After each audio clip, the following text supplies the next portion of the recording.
Hello? Hello, can you hear me? Is everything coming through okay? Typical? We started a brand new stream and there's already a technical issue. You can hear me fine. Excellent. So let's start it again. Good afternoon and welcome to Monkeys with Fire. I hope you're all well. I hope you're all set for a pleasant afternoon of gaming with us. So let's say hello to the chat. Hello to Paranoid Spectre and to Roger and to Lornor. Welcome all of you. Glad to have you here this afternoon. Oh, and hello Blademark. Welcome, welcome. All right, so let's jump straight on into this. Today we are going to be playing a game of Tekhenu, Obelisk of the Sun from Board and Dice. This is a game that I've wanted to get to the table for a while now, and things have conspired against us, but we're finally here. And I'm very much looking forward to it. It's probably going to be the largest game we've had on the channel, just in sheer size. You'll see what I mean in a moment. Joining me to play the game this afternoon is Paranoid Spectre. So let's bring his mic on in, and we'll get started.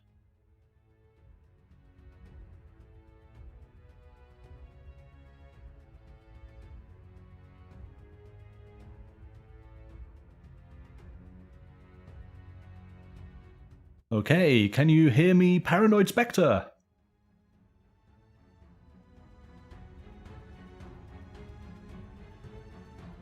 Oh, 1 second. Hello, Sarah. Thank you so much.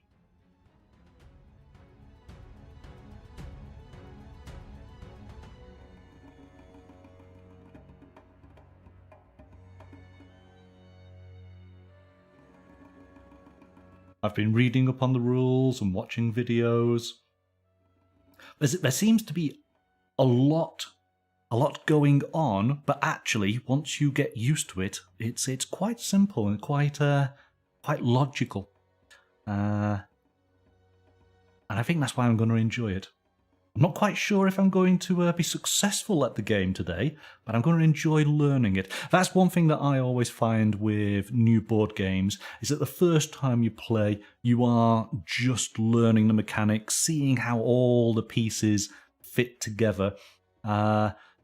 Winning is a secondary objective. It's learning the game, isn't it? And then after that, once you've learned how all the elements come together, that's when you can start forming your strategy as to how you might win. Or that's maybe just an excuse because I never win on this channel. All right, let's test this. Can you hear me? I can hear you fine. Hello, Paranoid. Awesome. We're there. Finally, my Discord decided to start working again. Yes, I've recently had various updates, and of course, instantly everything stops working, and you have to then replug everything in and get it all set up and test it all. So yeah, I'm very familiar with that. Shall we go to the table then? Let's show you this massive board that's set out in front of us. Yes, please take me with you. There we are going to ancient Egypt, aren't we? If I read the information correctly, let's just do the. There's a little bit of text on this, and I think it's really nice sort of flavor text. Hang on a second.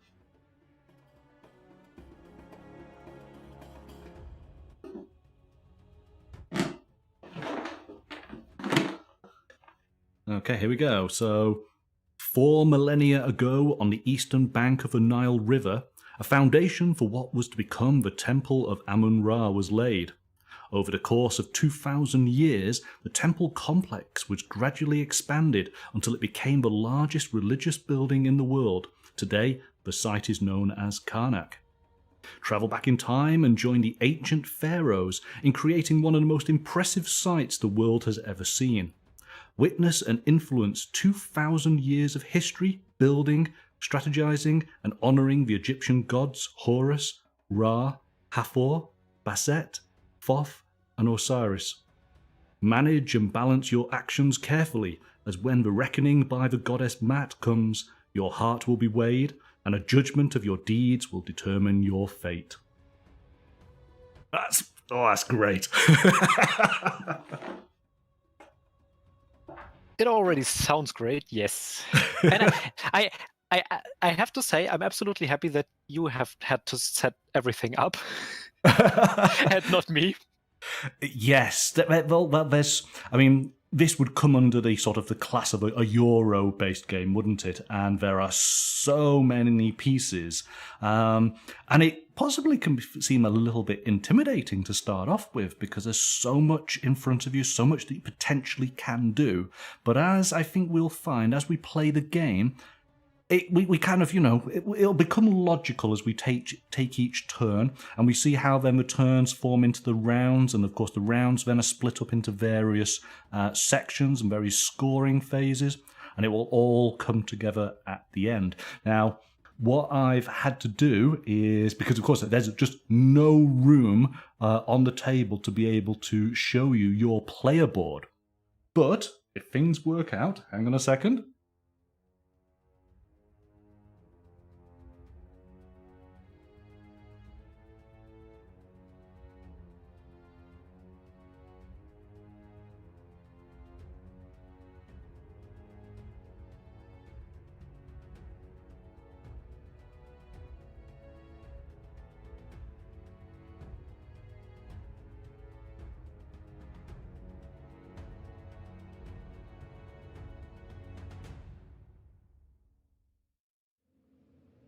I'm trying to find the button. Hang on a second. I was about to say, please cue the cricket sounds. Yeah.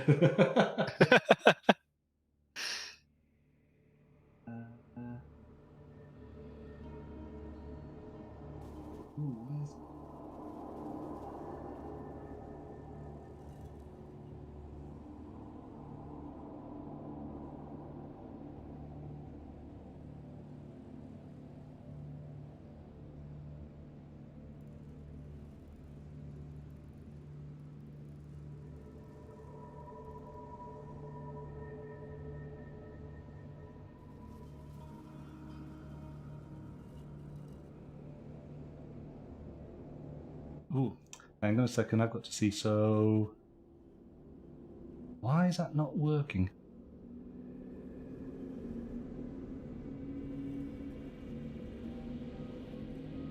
That's always a good question. I know that question all too well.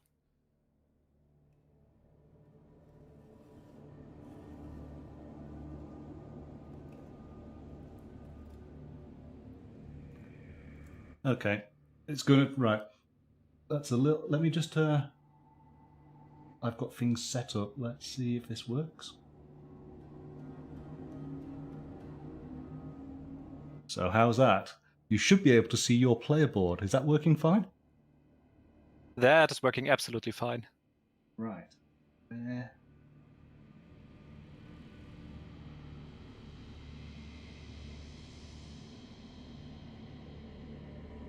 Okay. I'm going to have to do it slightly manually then. So anytime you want to see your player board, just let me know. And I will press some buttons and make it work for you. But there you go. So you're able to see your player board. Mine, of course, is off from the table. And I will, of course, I can tell you where I'm up to at any given time. But yes, we are somewhat limited for room with this particular game.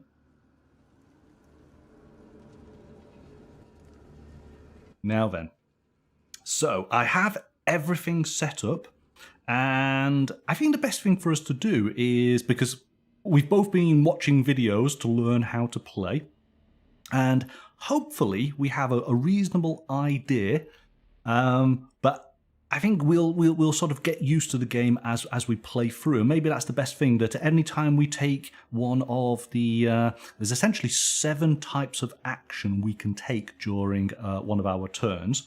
So as we do a new action, we'll go into a little bit of detail and just refresh our memories and just, explain what that action actually is. So once we've done all 7, we'll kind of explain all of the game as we go through it. But before we start, we need to determine player order. And this is why I have these cards set out here. So let me just go through, because this is the final stage of setup that, of course, I needed you to be involved in. Okay, so first of all, we have, I think these are destiny cards, and these are the starting cards. And what's going to happen is we first of all have to determine a starting player. So I think the best thing for us to do is I will roll some dice. You can be red, I will be white, and whoever gets the highest value can determine who wants to start. I think you might want to start first on this option, but here we go. You're red, I am white. Okay, right, so I get to start then. I get a 6, you get a 4. So beginning with a starting player and proceeding clockwise, each player takes a starting card of their choosing. Now, these cards... So the cards have a number value at the top. What's going to happen is we're going to receive 2 cards each, and whoever has the highest value at the top will be the starting player. But also, each of these cards, the starting cards and the destiny cards, give us a bonus right away at the start of the game. So let me explain what these bonuses are. And if we take these cards as 1 to 5 along the bottom, okay? So we'll start with the first one. The first card, and I have to just refer back to the guidebook here. So that's number 11. So this card will gain you 3 population and 3 happiness. Population is marked on this chart here. The larger meeples are population. The smaller meeples are your population's happiness. So that will increase by 3 and 2 respectively. The next card. This is quite a cool one. So you get to perform an Osiris god action to construct 1 building as if you had taken a die with the value of 5. And you do not suffer any loss of happiness. So the Osiris god is this area of the board. It will allow you to place down one of your buildings on row 5. So just here. And of course, that would allow you to gain those resources and those bonuses on your player board. But typically, whenever you put down a building, you have a -1 of happiness. Your happiness would drop down, and that does not count with that particular card. Card number 3. That allows you to gain 5 resources of any kind except for gold. And the resources in the game are... Let's get this right. It's listed somewhere. We could quite simply say it's yellow, brown, black and white. That'd be really simple, wouldn't it? Okay. Papyrus is yellow, bread is brown, limestone is white, and black is granite. Okay, so those are the 4 resources, and you can take any 5. The 4th card, number 9, gain a total of 3 limestone and granite in any combination. So your choice there. And the final card, card 5, is draw 2 technology cards from the top of the deck, select one, and then shuffle the other one back on in. So those are the starting cards. The decree cards at the top. Sorry, the destiny cards, do apologize. You're going to gain a scribe, gain a gold, increase either your population or your happiness by 1, and gain a faith token.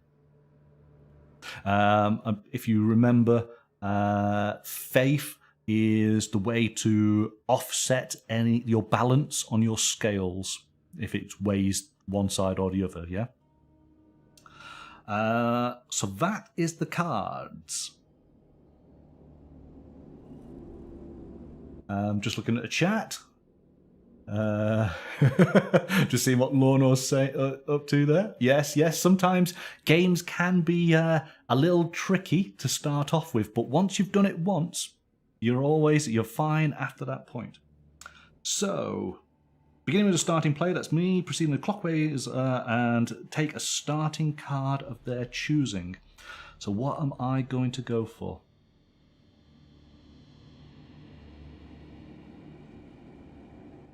I'm going to take that card. Okay, now we go in a snake fashion, so you get to choose 2 cards. That's too bad. I wanted that one as well.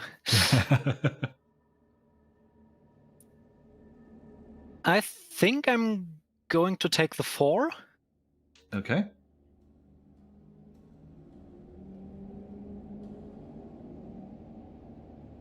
Oh, I mean the number on the top. Oh, sorry. Right, okay, right. Yep. Okay, so you're going to take that one, and then you get to choose another.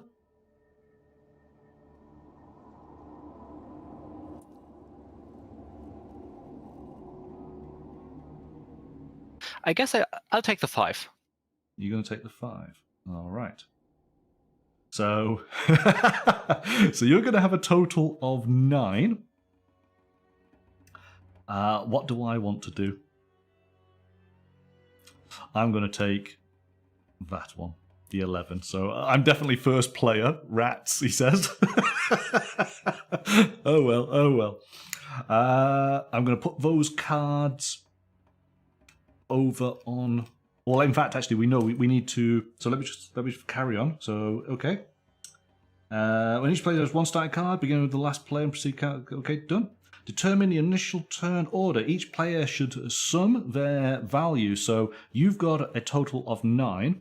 I have a total of 12 from my 2 cards. So we get to place our tokens. Now, I am purple, so I will be in first player, and you will be second player. There we go. So we will then receive our starting resources. So you can take 5 resources of any combination. So should we deal with that one first? What resources do you want? I think I want one of everything and a second. Do I take the bread or the papyrus?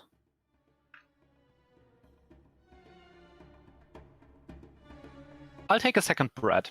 Second bread, okay. Those are your resources. I'm going to move those across in a second. Once we've used these starting cards, we can pretty much return them back to the box. So your second card is you're able to take 2 technology cards, choose one, discard the other. So I'm going to draw up these 2. And what I will do is I will turn on your player mat and I will put the cards there. Now, typically, these would be sort of secret. I'm going to see. Believe me, I'm not going to remember. There's going to be so much going on. I am going to instantly sort of see and forget, okay? So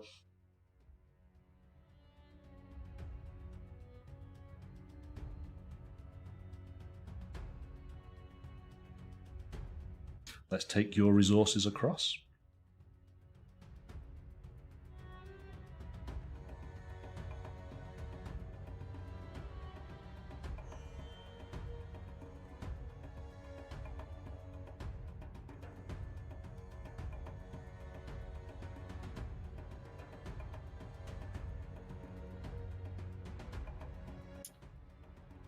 That one is already pretty cool.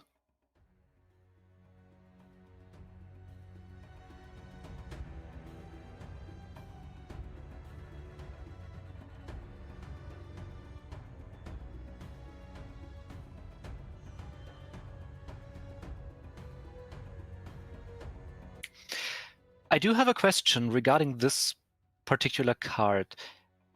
The top effect, when you produce bread, gain 2 victory points. Is it a one-time effect, or does it trigger whenever I produce bread? So the great thing about the game is that even though every card has that amazing sort of iconography on it, there is a full description of every card with a little number. So that was T17. So here we go. Whenever you perform a produce resources action to produce bread, score 2 victory points. During scoring, you no longer have to pay any bread. So there you go. All right, then I'll take the second card. Yes, I thought you might.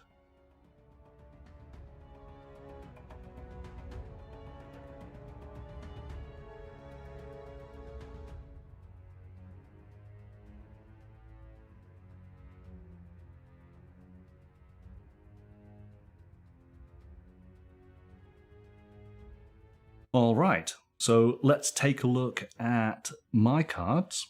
I'm going to deal with the easy one first. So I get to increase my population by 3. So 1, 2, 3. And increase my happiness by 2. 1, 2. The importance of this track is that depending where our population is, it opens up new cards, and at the moment we only have the tan and the red section of cards. And whenever we draw up cards using the, let's get the name of the god correct, the Thoth action, this area here, you can only take cards from one area. Once we get into this green zone, once our population reaches that, it opens up these cards.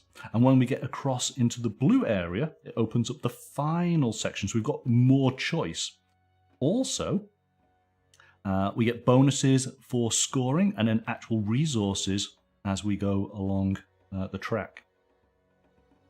Okay, our happiness can never be greater than our population. So that deals with my first card. My second card is that I can build a building on the, let's get the name right again, the Osiris area here, as if it was on a dice 5. And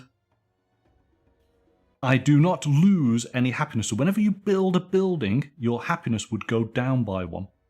And that's not going to be the case. I can just put this building down.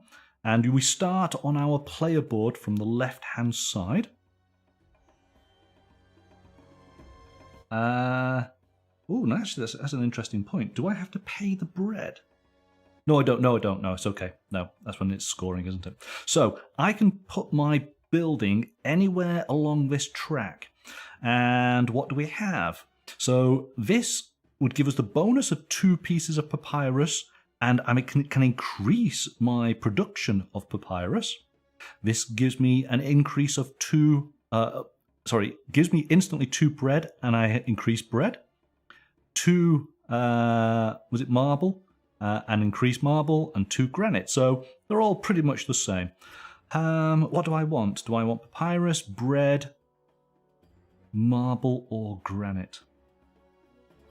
Actually, if I remember correctly, it increases the storage capacity of that particular resource. Yes, but you also gain that resource as well, as in there's 2 on each of these.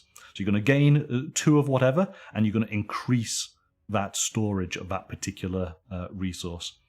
So yes, yeah, that's true. You just said it increases your production of that resource by 2. Right. No, it's the storage. It's the storage, isn't it? Yes, because we'll come to that in a bit as well. So, you know what? I'm just going to go for bread. Who doesn't like bread? So I will put my building just there. I will take 2 bread. I've got those, and I will increase my bread storage from 2 up to 3. Any resource that you gather that is over your storage limit ends up going onto the tainted side of your scales. Is it the tainted side? I think it is, isn't it? And we'll talk about the scales and how they balance when we reach one of the what they call the Maat phase. But balance is very, very important in this game, as you'll discover as we move along. So that card has been done. I think there's only... So we'll find out what we're going to do with those destiny cards. So in the newly established turn order, each player chooses one of the available destiny cards. Every player receives all the rewards shown on their destiny and starting card. So I get to choose. Now, each player should keep their destiny card face up next to their player board. It depicts the Ankh value, which is important later in the game. I'm going to have to remember, so that's page 11. What's the value? I think the highest value is better, isn't it? That's usually the case.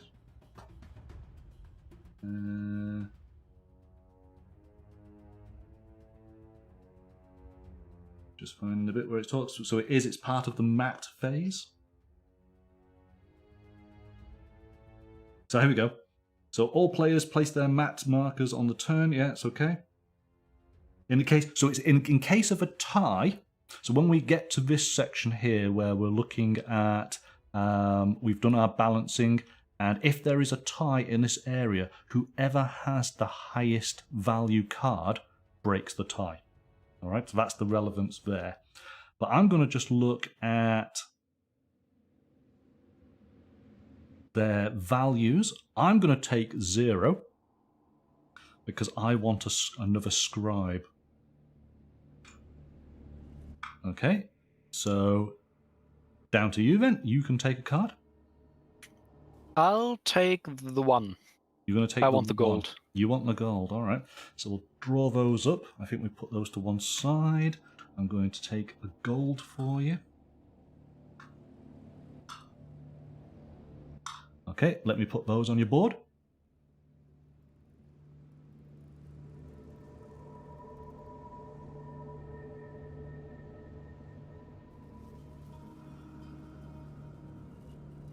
All right.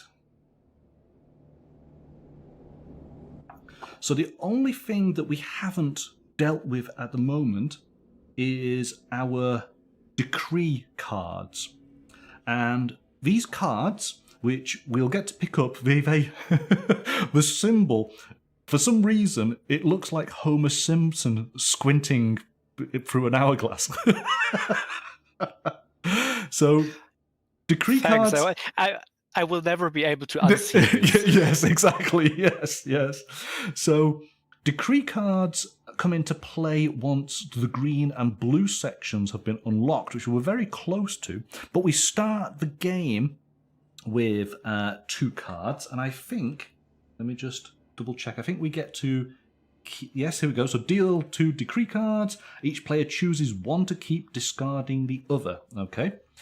So these are essentially end of game scoring bonuses. You potentially can collect them up once these areas are unlocked, and each decree card has a symbol. And at the end of the game, I believe you can keep 3 of different symbols. Okay, and they will then score for you. Let me just double check on that. So score up to 3 decrees of different types. Yes. All right. And of course, these decree cards are going to influence what we're going to do in the game. So I'm going to let you take a look at yours. Now, again, this would be hidden information. I'm obviously going to see and answer any questions, but I'm going to sort of instantly forget. All right. So let's take a look at what your decree cards are.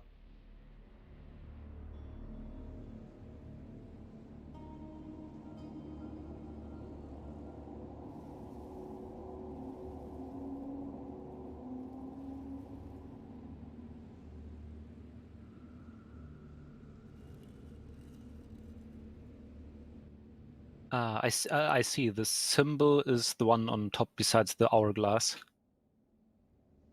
Yes.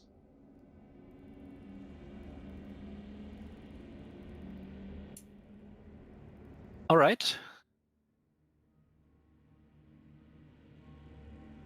And that was I get to keep one, or do I keep both? You have to keep one. Keep one. All right.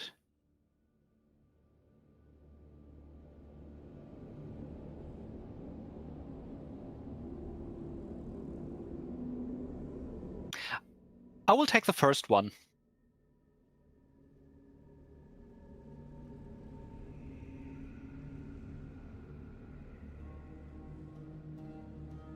All right, so that is what you want to remember. You want to be sort of aiming towards that as a goal for you to try and achieve. I've written them down already. All right, what I will do is I will quickly look at mine as well.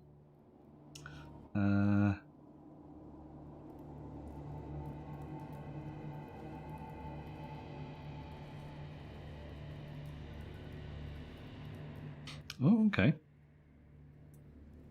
Oh, that's an interesting one. All right, let's take that. Right, so I have my decree card. And as I say, you are able to pick up more cards as the game plays out once these sections are unlocked. So, we have everything done. Now, what's going to happen is we are going to have a turn, and in our turn, we will draw up any one dice from around the obelisk, apart from dice that are considered forbidden, and they are within the inner ring. The second outer ring is the tainted dice, and the furthest ring are the pure dice. And let's just go back to your player board.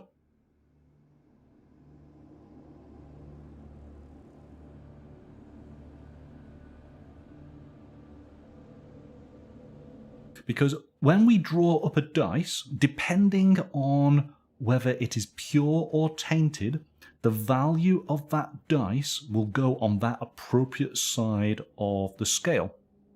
And what we are trying to do is we are trying to balance the results. Because, again, going back to the main board, there's going to be a lot of back and two on this one.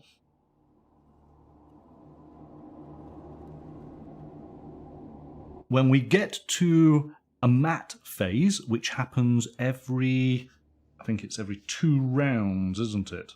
Let me just double check. Every 2 rotations, and I'll explain that in a second. We come to this area here, and depending on the value, whether we're positive or negative, we will be putting our player counters and scoring. And that will then determine what the new player order is going to be into the next section. But if we find that our souls are tainted, incredibly tainted, then we actually start to lose game victory points. And at the moment, we are both up at 10 victory points right out of the very top of the board.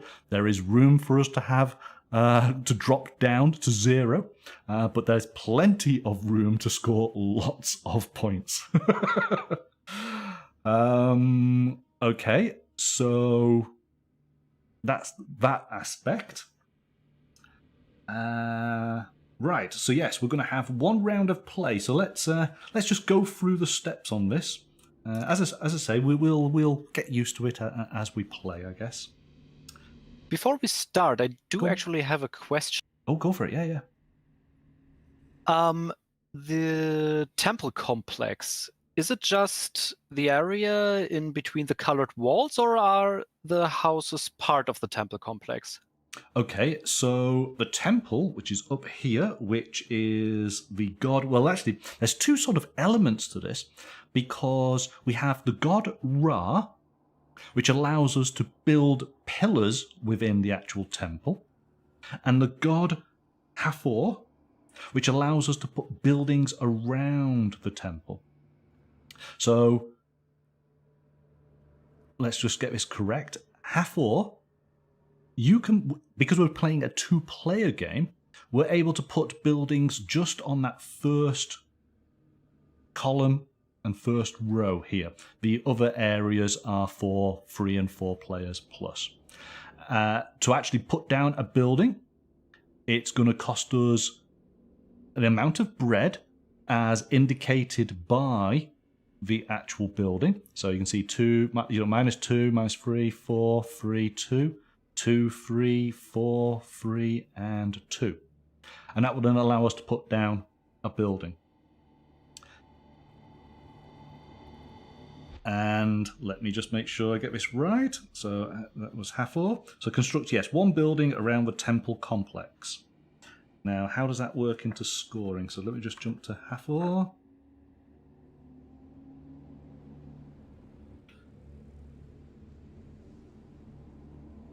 Okay, here he is. So I'm assuming he's a he. Okay, so there we go. So after paying the bread requirement, take the leftmost building. Yeah, done that. For each space within the temple complex in the same row or column as your constructed building, do the following. If the space contains one of your pillars, score 3 victory points. So here we go. This is how Hathor and Ra come together, because if you have taken a die from Ra's section, you can take, depending on the pips on your die, one of the columns that are available in the top of the board. There's 3 to choose from. You get to place those columns down within the temple.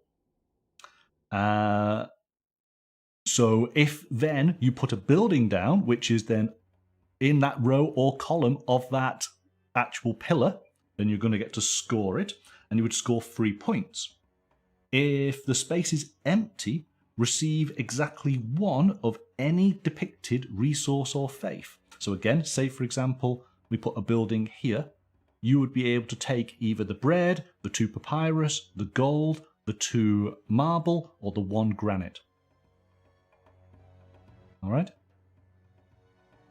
And then, what does it say here? So we've done that.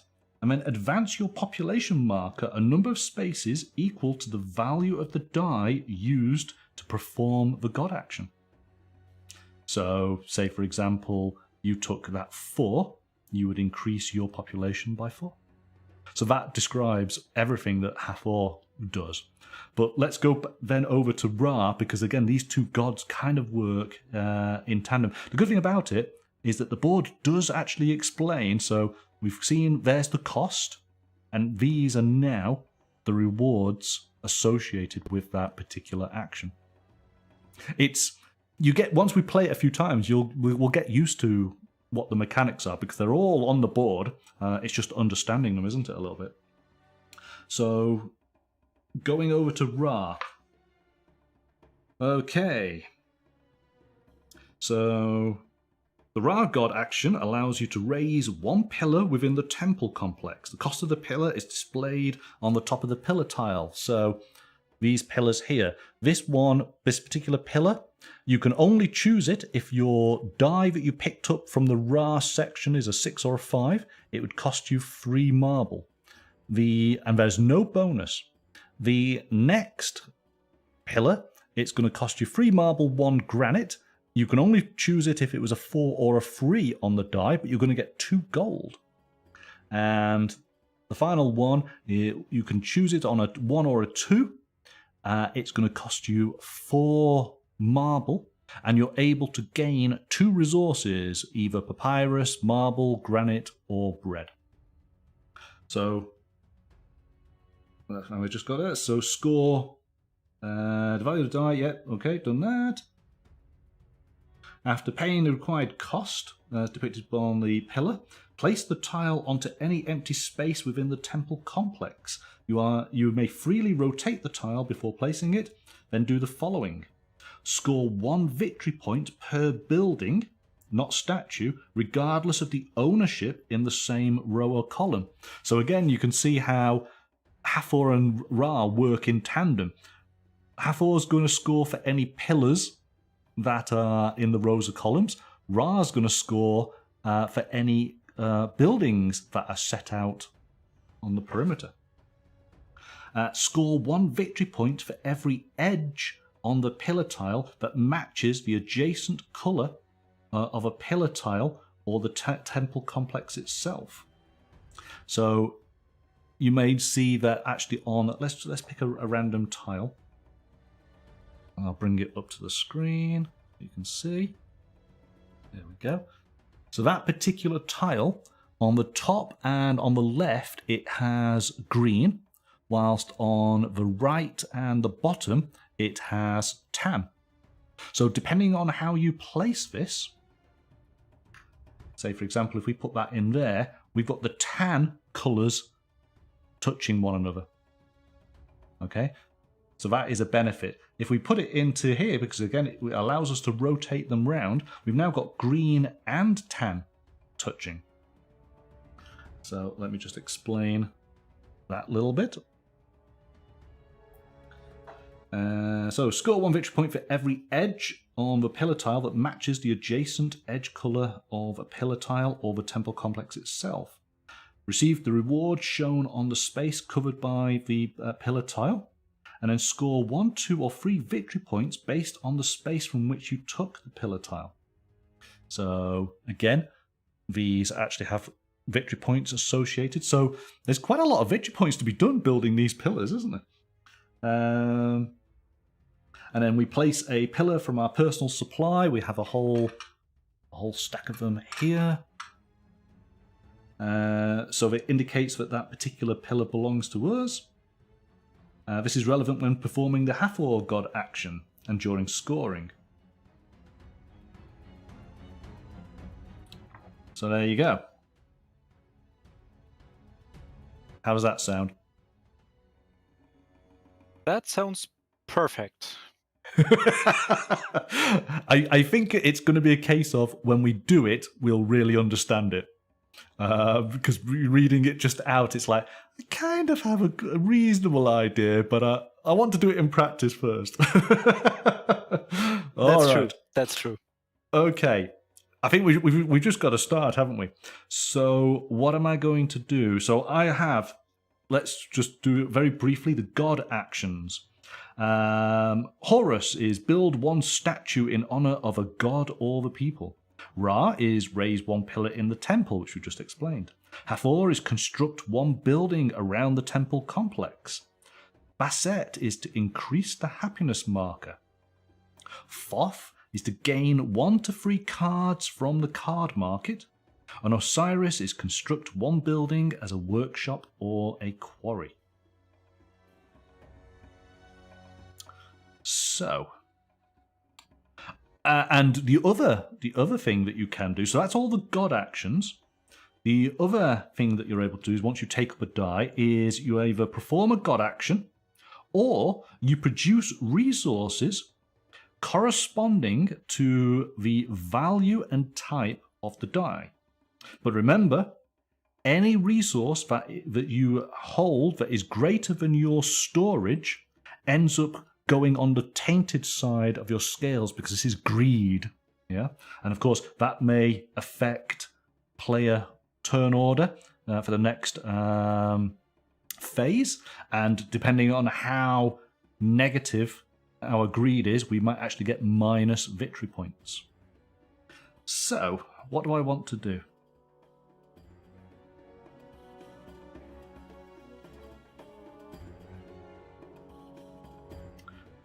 Okay.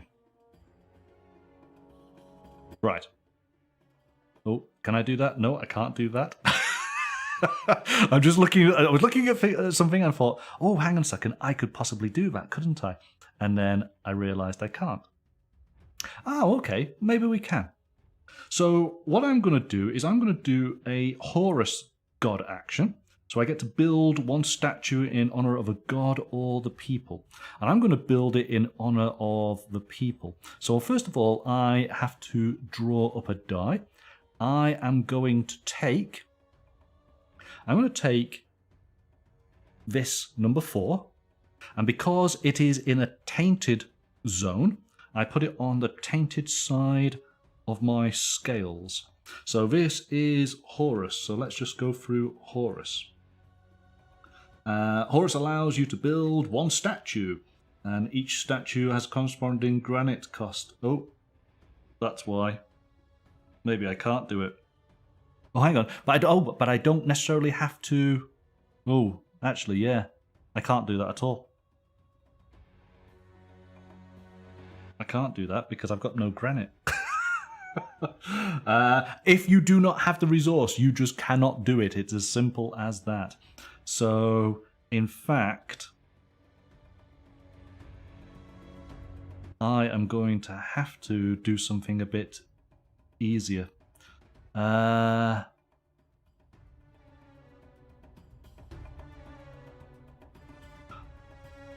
going to take, no, here we go. So I'm going to take an Osiris action. I'm going to take this one, which again is on the tainted side. And this is going to allow me to build one of my buildings.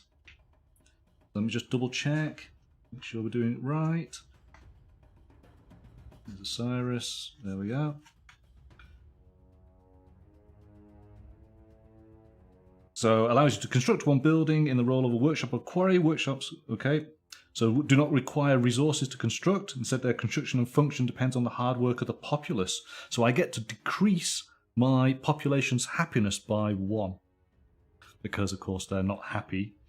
The value of die determines which row. So we know that it's going to be row 1. And I can place this onto any. So I'm going to place this here in row 1, which allows me to gain a granite. So I'll take a granite out of the cup. And it also allows me to increase my granite by 1. And that is it for an Osiris action. Phew, he says. Over to you.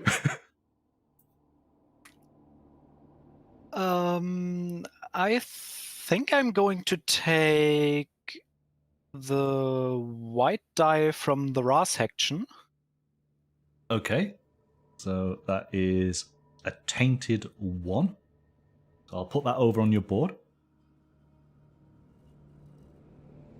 And I'm going to produce 1 limestone.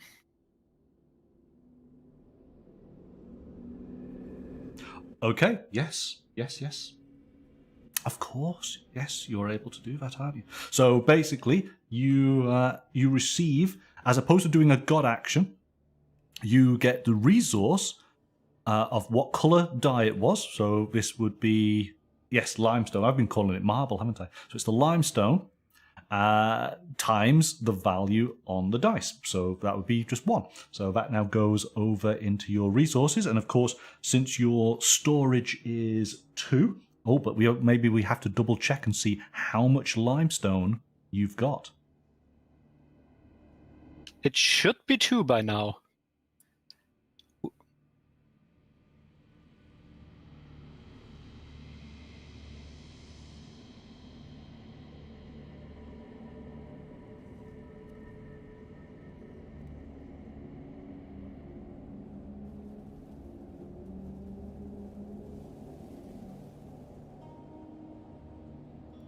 So there you go. I've set out your resources, so hopefully that's easier to sort of see there.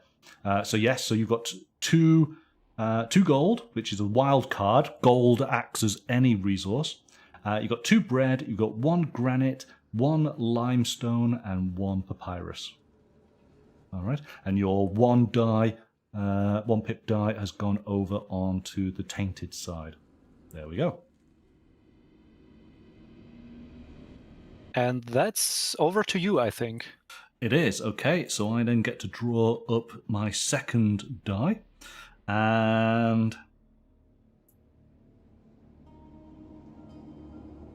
so I can now take 3 granite. But there's no... all the granite, so all the black dice are all in forbidden areas, so I can't get hold of any granite other than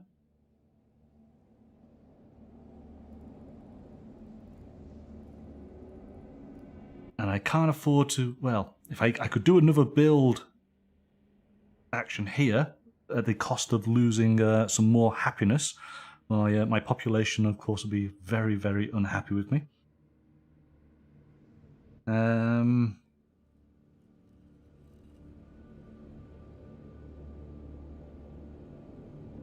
I need... Oh, yes. And I need it to be something positive, really, don't I?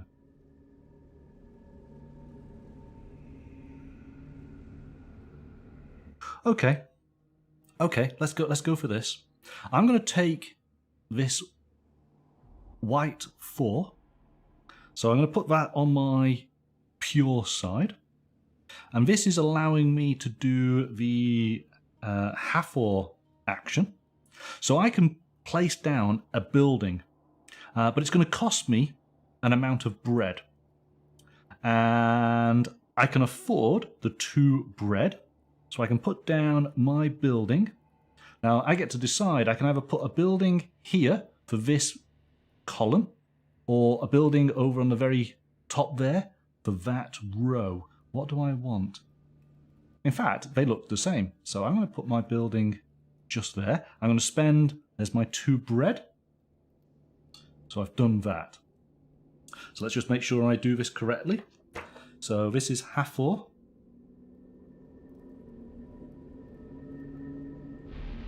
So, okay.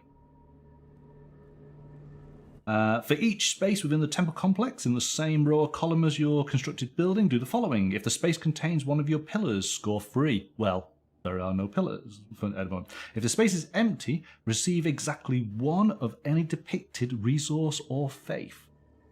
So I can take the faith icon, or I can take a limestone, or I can take a granite. I am going to take a granite. So add that to my pile. And then advance your population marker a number of spaces equal to the value of the die used to perform the action. It was 4. So 1, 2, 3, 4. So my population has now gone into the green area, or up to 12. And this now means that this area in the market, we then put down new cards. And I think probably what I need to do is actually tell you what cards are actually available in the market. So right at the start, we have perform an Anubis action. We'll come back to that in a second. Second is when producing resources, gain 4 papyrus. It is then you may treat forbidden dice as if they were pure or tainted. So that's actually a very cool card. In the red, that one is amazing. Yeah. The red section, we then have when producing resources, gain 2 scribes. We then have gain free population or free happiness. Use gold and scribes interchangeably. If you do, once per turn, gain 1 victory point. And then, when producing resources, gain 1 victory point for every excess resource produced. So even though all those excess resources, of course, adds to your greed, but you're going to get victory points for them. So that's quite cool. So we now have 4 new cards. And what we have is... Let me just get the names right. Blessings, Technology, and Decree. So what is our Blessings card? Our Blessings card is when taking a die, set it to any value. That's quite cool. We then have 2 Technology cards. When you perform a Thoth god action, gain 2 victory points. These are cards that are just constantly active and ways of scoring points. When you perform an Hathor god action, gain an additional 2 victory points per pillar. And then we spoke about the decree cards right at the beginning of the game. This has a sort of serpent symbol on it. Gain a number of victory points equal to half the total value of your pure dice rounded up.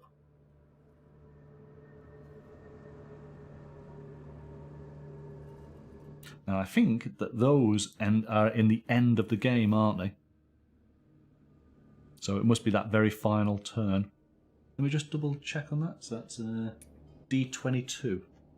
I believe we have two scoring phases. Yes. Yes. There you go, yes. It's a 22.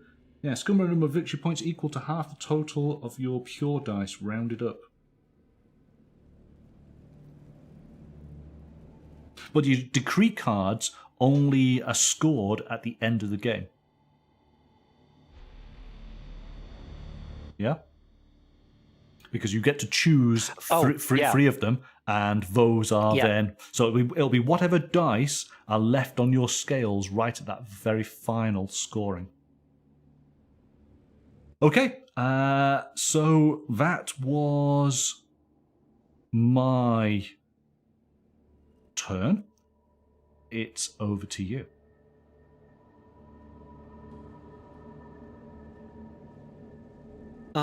Yes, I'm gonna take the pure. Wait a moment. Oh yeah, true. The pure 6 from the Ra section.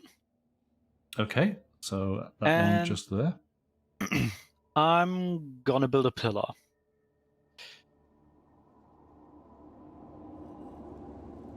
Okay, so that means that as a 6, it is that particular pillar there.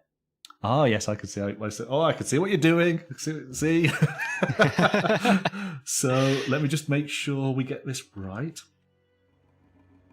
All right, so here we go. So let's take it step by step.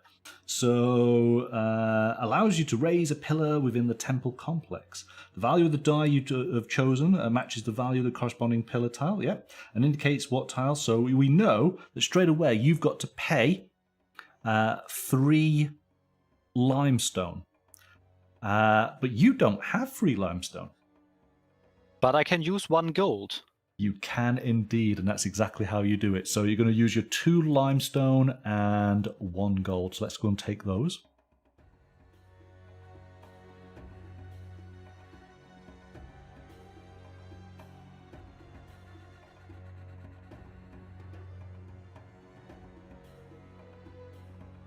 Okay, so you've paid your cost. So the pillar is yours. So we've got that. So we come over then to the temple. Okay, so we place the tile onto any empty space within the temple complex. You may freely rotate the tile before placing it. And then we do the following. Score 1 victory point per building, not statue, regardless of ownership in the same row and column. Score 1 victory point for every edge on the pillar tile that matches the adjacent edge color of a pillar tile or the temple complex itself. Ah, so I see. So as more pillars are placed on in, that's where the colors would hit another tile and you'd score. Or, because there's none at the moment, you can push that up against an edge and try and make it work. Yeah? So I understand that's true. Better now, yeah.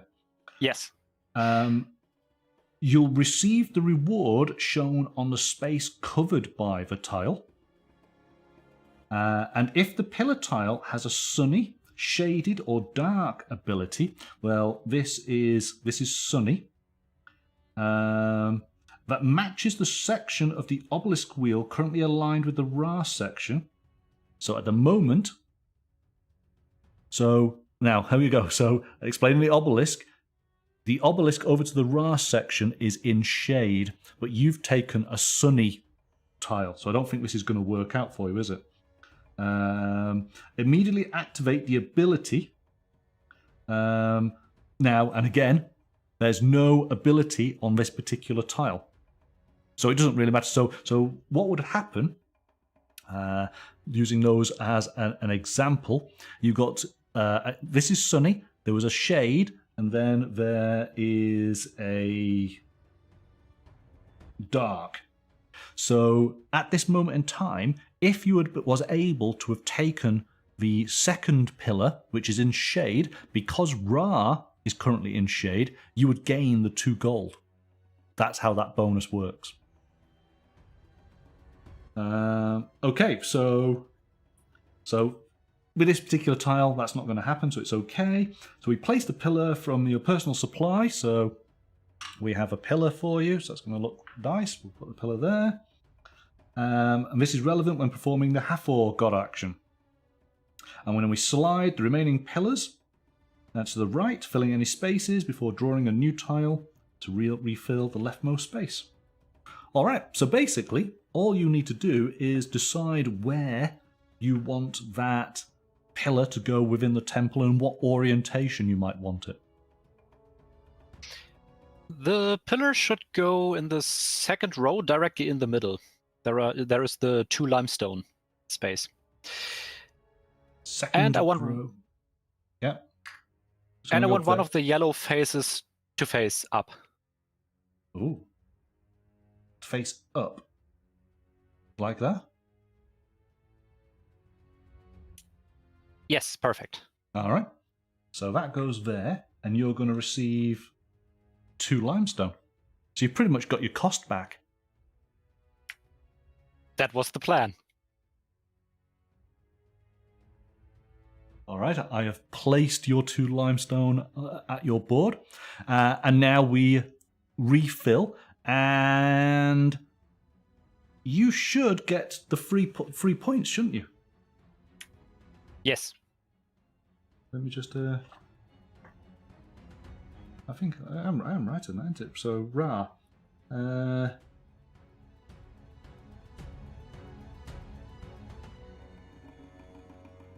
Yeah, score 1, 2, or 3 victory points based on the space from which you took the pillar. You score 3 points. You're the first to score. So you are up to 13. So there we go. So yes, we've followed the guide there. That's good. We get a new pillar. Oh my goodness! It's essentially the same. So that just goes straight on in there. Right. So we now. We have a rotation. If all players have exactly 2 dice on their player board, rotate the obelisk 1 section clockwise. All right, we rotate the obelisk. Done. Add dice to the shaded sections equal to the number of players. So these are now the shaded sections. There are 2 players, so we add 2 dice. So we take, well, I'll roll them one at a time. So it's for this section first. That's a 2. And that's going to go there. I am going to have to change all this in a second. That's a 1. That is going to go there. So rotation's done. So here we go. Add to the shaded sections. Make sure the dice are in the correct rows around the obelisk wheel. Right. So we'll start this area here, because now that the obelisk has changed, we have different dice in for the values. So white dice are only in impure, but yellow and grey are in tainted. This dice now goes into tainted. Yellow and brown are impure. Everything else is in tainted, so this white comes up to there. We're in shade now, and so black would be impure. Yellow is in forbidden. Brown and grey stay in forbidden. That grey stays in forbidden. And all of these black now come out into tainted. Oh, and yeah, did I do this one? Hang on, let's just double check. Black is in forbidden, yellows are in tainted. That's correct. All right, so now. Yes, Lorna, very true, very true. It's a great mechanic because, of course, it now allows dice that were previously unattainable. We can now get hold of them. So I was after that granite, wasn't I? And I can now get some of those resources if I so choose. Okay, so that's the first rotation. We'll do another rotation when we have 2 more dice on our boards. And that will then bring us to a Maat phase. And that will also... So that will be the first Maat phase. We will then do 2 more rotations to a second Maat phase, and that will be the first scoring. And that effectively is the halfway point of the game. In total, there are going to be 16... Is it 16? No, it's 16 dice that we're going to take up, so it's going to be 8 rotations of the obelisk. I think I'm right in that. Okay. What am I going to do?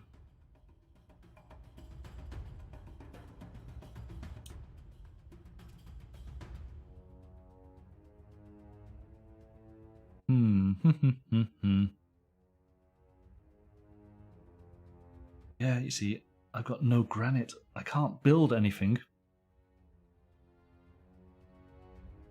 I want to build statues. Why can't I build statues?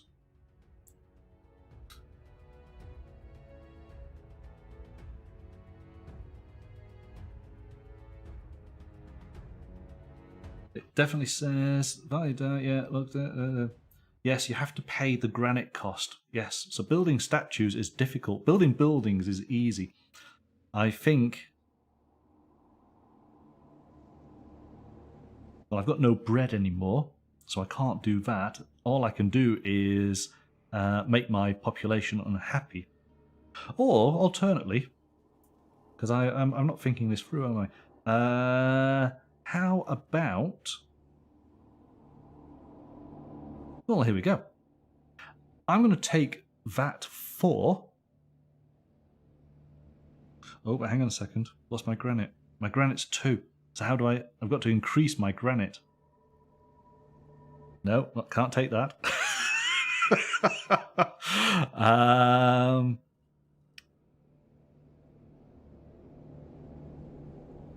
I'm going to take this 2.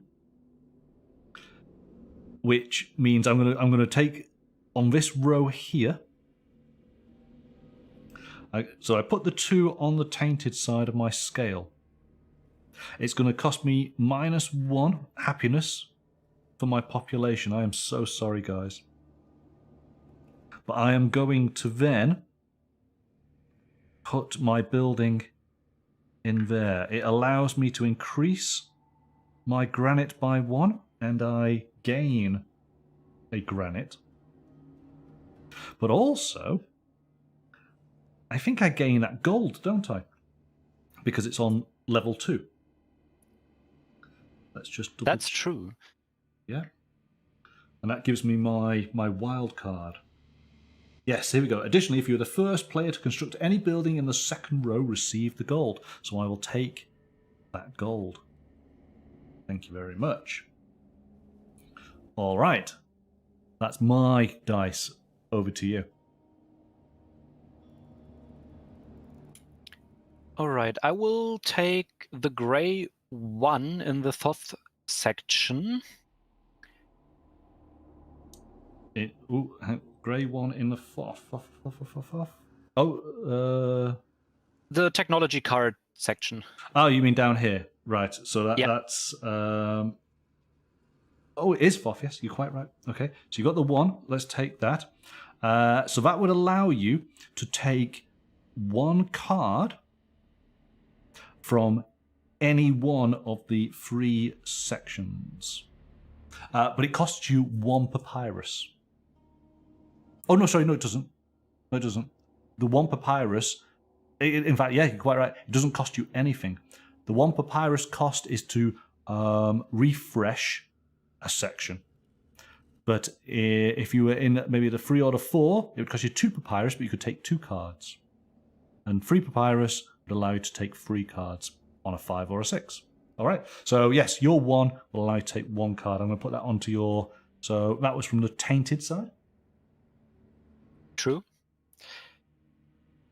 And I want the technology card where I can exchange my scribes and my gold. As in being interchangeable, yes? Yes, So true. that is that card just there. All right. And I'll put that over on your board.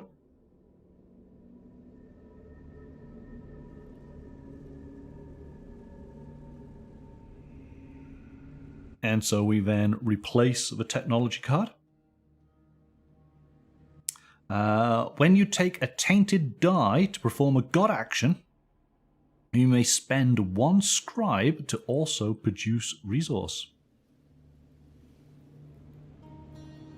Okay, that's interesting. And I'm going to assume that the resource, of course, is relevant to what colour die you took. I would say so, yes. Yeah. Right. It's over to me.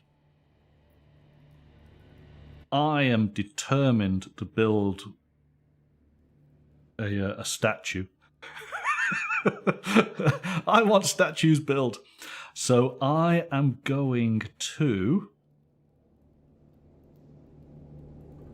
because we want to try. So this is Horus.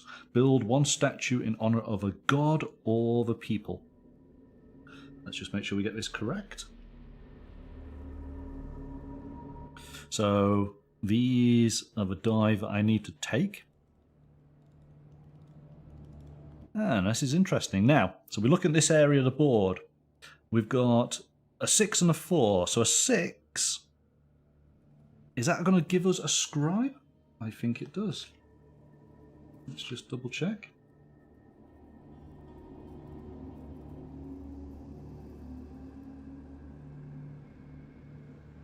So in a 2-player game, you also receive the statue bonus when you perform the god action yourself. So let me just make... So the value of the die chooses matches the value of the corresponding Horus bonus tile. This indicates which god you may honor with your statue. Locate the action area associated with that god. After paying the required granite cost, take the leftmost statue from your player board and place it onto an empty statue space. From now on, every time another player performs this god action, you will receive the bonus depicted to the corresponding bonus tile. Alright, so this is interesting. So, if I put a statue into one of these areas, one of the 6 god areas, whenever you do that particular action, I will gain what that bonus is on that particular god. So for Ra, it would increase the population. I can either increase the population by 2, or I can claim 3 faith tokens. If it goes over to, is that Horus? Horus, I'm going to gain either a papyrus or a bread. If it goes to Bastet, I'm going to gain limestone or granite. Hathor, I would get gold.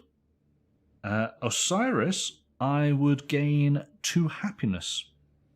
And for Thoth, I would gain a scribe.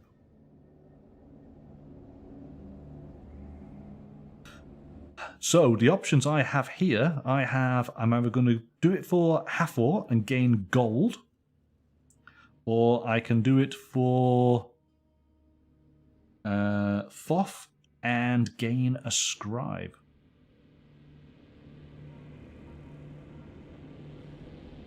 Oh, but goodness me. Oh, okay. See, again, so the dice are actually stopping me, because if I take this dice, my balance is going to be completely out. But there's something we can do. So let me just double check this, because the one aspect that we haven't spoken about is using scribes to do an Anubis action. And where is it? Where is it? Is it on the back here? No.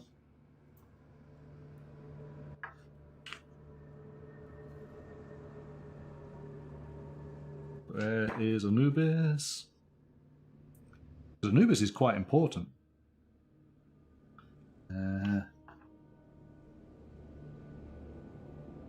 Gods. I think, if I remember, by using 2 scribes, you are able to put the die that you take not on your scales but underneath, which means it doesn't count. Yes, here we go. Spend exactly 2 scribes to perform an Anubis action. When performing an Anubis action, you may take any die from around the obelisk wheel. Oh, it says any die from anywhere, including forbidden die. And use this die to perform any action, including god actions or actions to produce resources, regardless of which section you took the die or its colour. Only if the value of the die is relevant. Additionally, after performing the Anubis action, place the die below the scales on your player board. This die does not count towards the balance of your scales during the Maat phase. That's really powerful. And in fact, will allow me to do what I want. So I'm going to use my 2 scribes. I'm going to trade them in. I am going to take... Oh, it's still not letting me do what I wanted to do.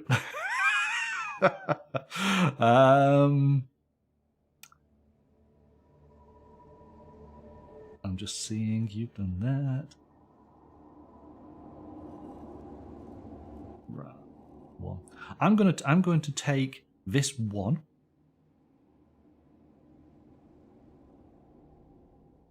So I'm going to put it underneath so it doesn't count. I am able then to pay my 4 granite, which is going to be 3 granite and 1 gold. And I'm going to put my statue in the Ra section. Okay. And just to double check, because we're doing the 2-player game here.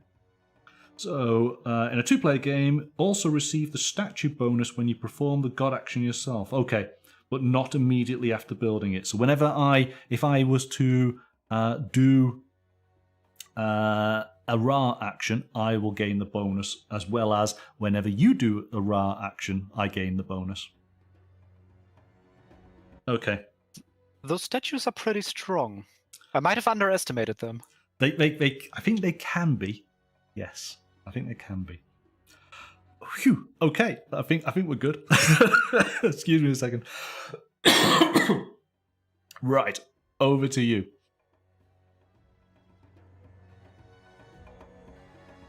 I'm definitely still sort of finding my way on this. It feels like there's a lot to deal with, but I think once we get into that flow, I think it'll come naturally.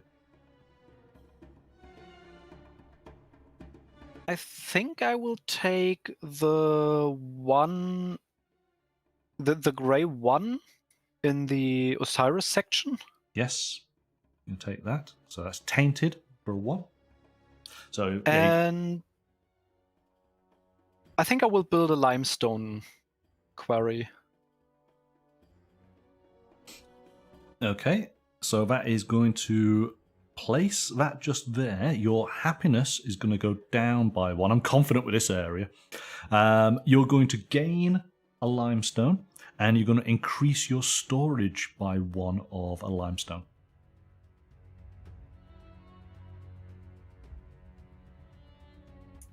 Exactly.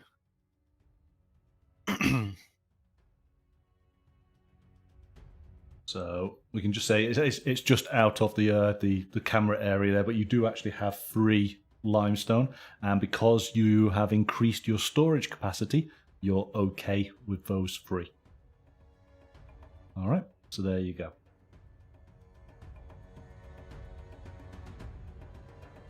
Right. So now we both have 4 dice on our player boards. So on 4 dice, we rotate the obelisk 1 section clockwise. So the obelisk rotates yet again. If the players have 4 dice, immediately perform a Maat phase. So here we go. But determine the balance of your scales. So, my scales, I have 4 on faith, on pure, and I have 3 on tainted. So I am +1. Let's take a look at yours.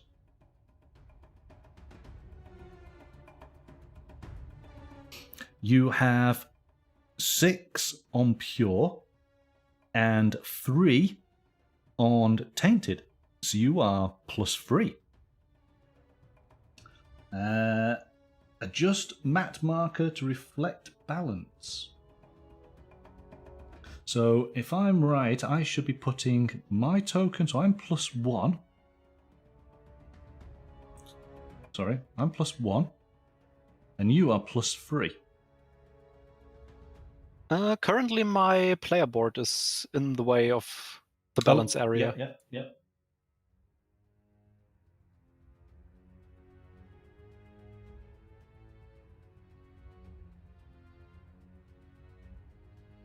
Okay, so if you had any faith tokens, you could adjust it, but I don't think either of us have at this stage. So it is then whoever is closest to 0 ends up going into the first player slot. So I think order basically stays as is. There's no losing of victory points, which is good. We've determined a new player order based on the map marker, and if we had a tie, which we didn't, then our destiny cards, destiny cards would have resolved that. If the obelisk wheel is pointed to the lowest numbered still in place scoring, no it's not. Clear the scales on player boards and return any faith tokens. Return all destiny cards to the middle of the table. Alright, so destiny cards come back. Let's just grab your card.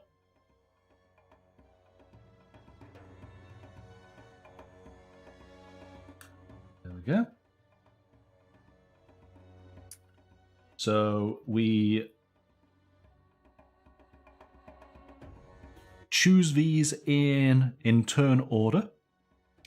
Ooh, I am going to take the 2. And that allows me to increase either my population or my happiness. I'm going to increase my happiness by 1. Which card would you like? I will take the 0. So you're going to have a scribe. Okay. We'll take a scribe for you.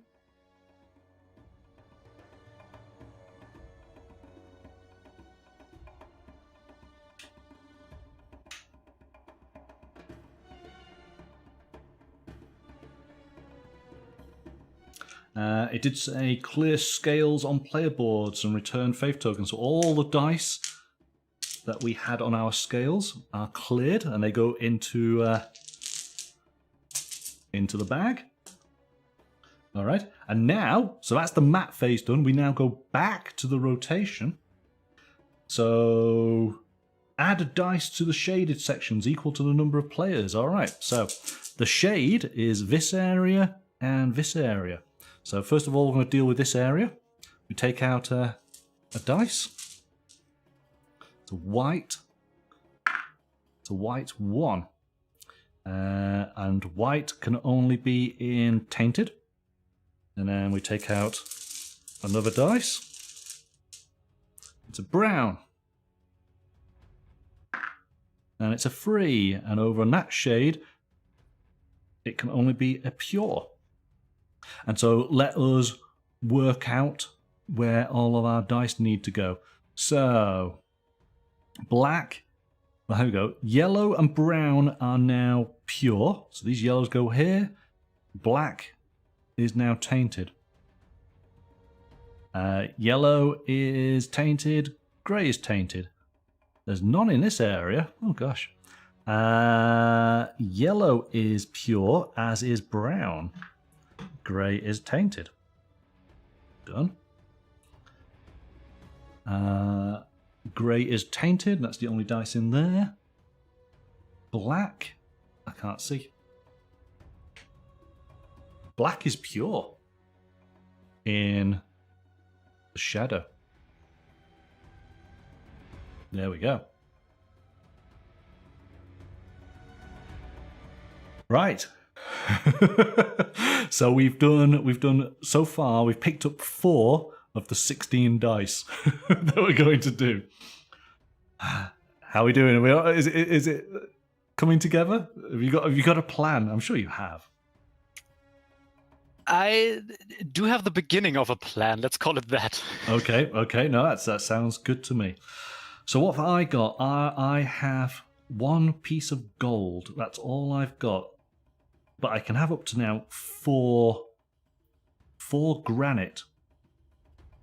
So I'm gonna do that. I'm gonna take this pure 4 granite, and I'm gonna not do the god action. I'm gonna take the resource. It goes on there, and I take 4 tokens. I feel like I can possibly do something now. All right, that was easy. Over to you.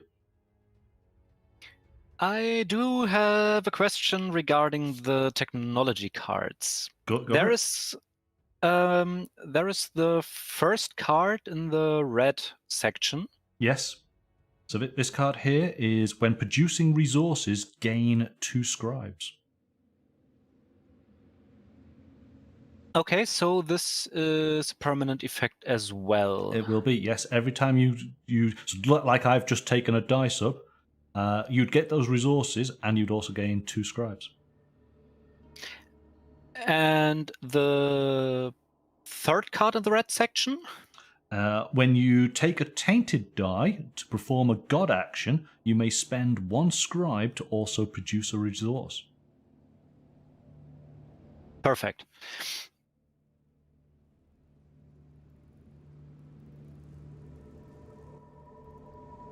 Then I will take the Grey 3 from the Thoth section. Okay. It's taken out. That is going to go into tainted. Correct. I will take. I will pay my 2 papyrus. I believe I only have 1, but I will pay with my gold. Yes, indeed. So you have your gold, you have your papyrus. So you've paid your cost there. So you can now take 2 cards from. Now they've got to be from the same section. All right, that's perfectly fine. I will take the 2 cards mentioned before. Yes, the first and the third from the red section. Yes, yeah, no, I thought that might be the case. Okay.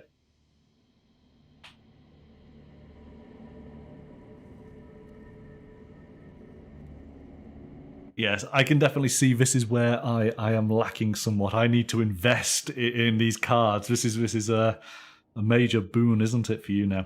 All right, so the replacement cards, this is a blessing. When taking a die, treat it as if it were of a different color. You may adjust its value by 1. So that's plus or minus, all right? That goes there. And a new technology card. When you perform a Hathor god action, gain 1 bread. So that goes there. All right. I am going to take this yellow die, value of 2. It is on the pure. I'm going to take that 2, and I'm going to take the 2 papyrus. My storage is 2, so I'm okay in doing that. Over to you. All right, I will take the tainted one, so the white one in the Bastet section. Oh, yes, I see it. There we go. So you got that. So that goes on tainted.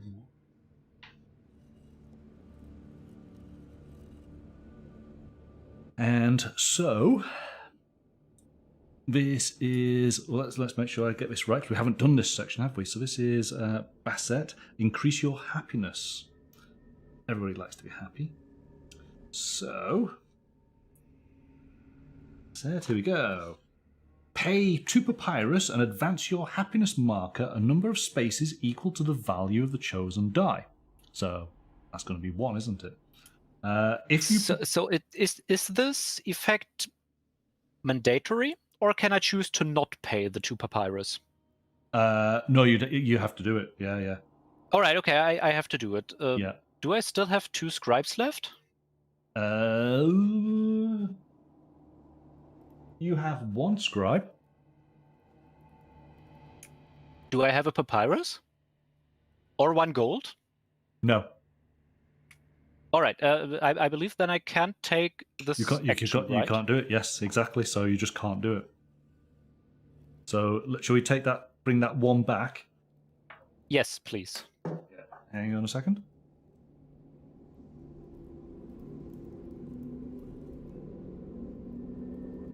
So I think it was just there, wasn't it? It was on the tainted. Yes, yeah. You basically, if you do not have the resources, you just cannot do the action. It's as simple as that. It was hard times back, in Egypt then.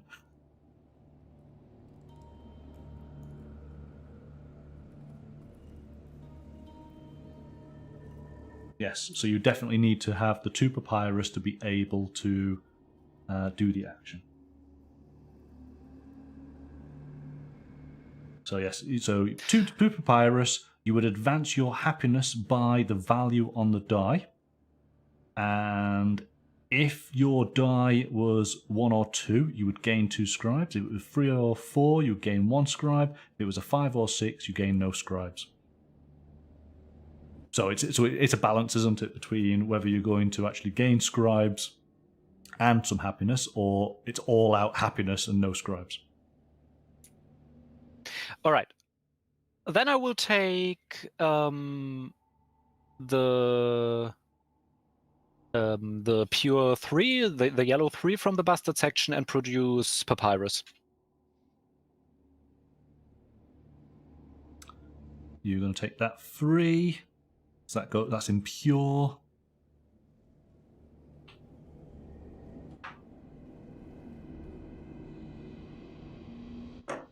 Okay. So you gain 3 papyrus, but your storage only allows you to have 2. So what happens is you store 2, but the additional papyrus goes over onto your tainted side because you're being greedy. All right? That's true, and it doesn't stop there. I'm getting even more greedy because I produce resources. I gain 2 scribes. Oh, that's not too bad. That's okay. So gain 2 scribes. You see, you're taking advantage of that great technology card, aren't you? Of course.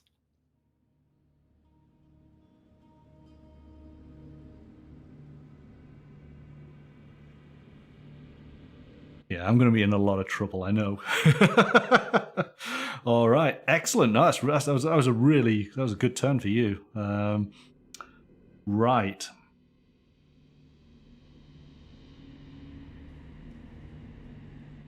Oh, goodness.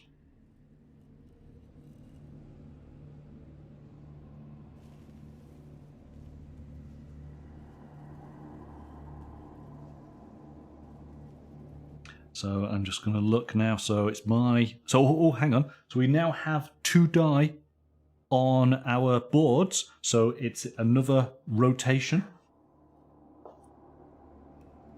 So this rotates.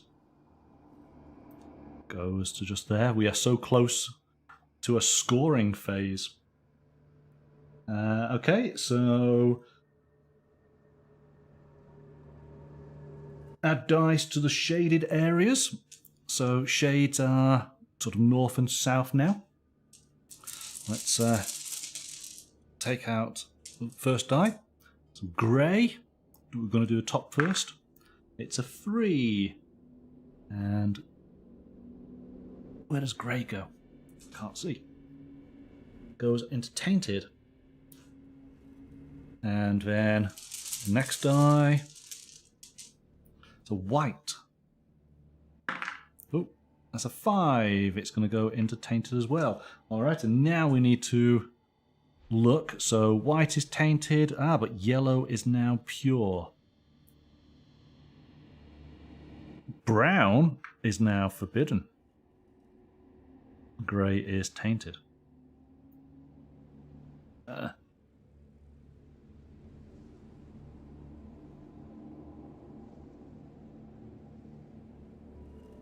greys on the back there, they are fine.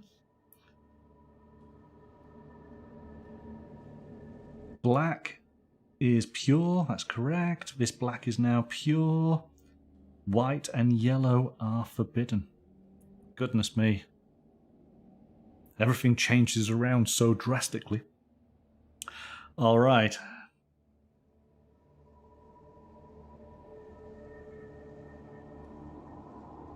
I am going to...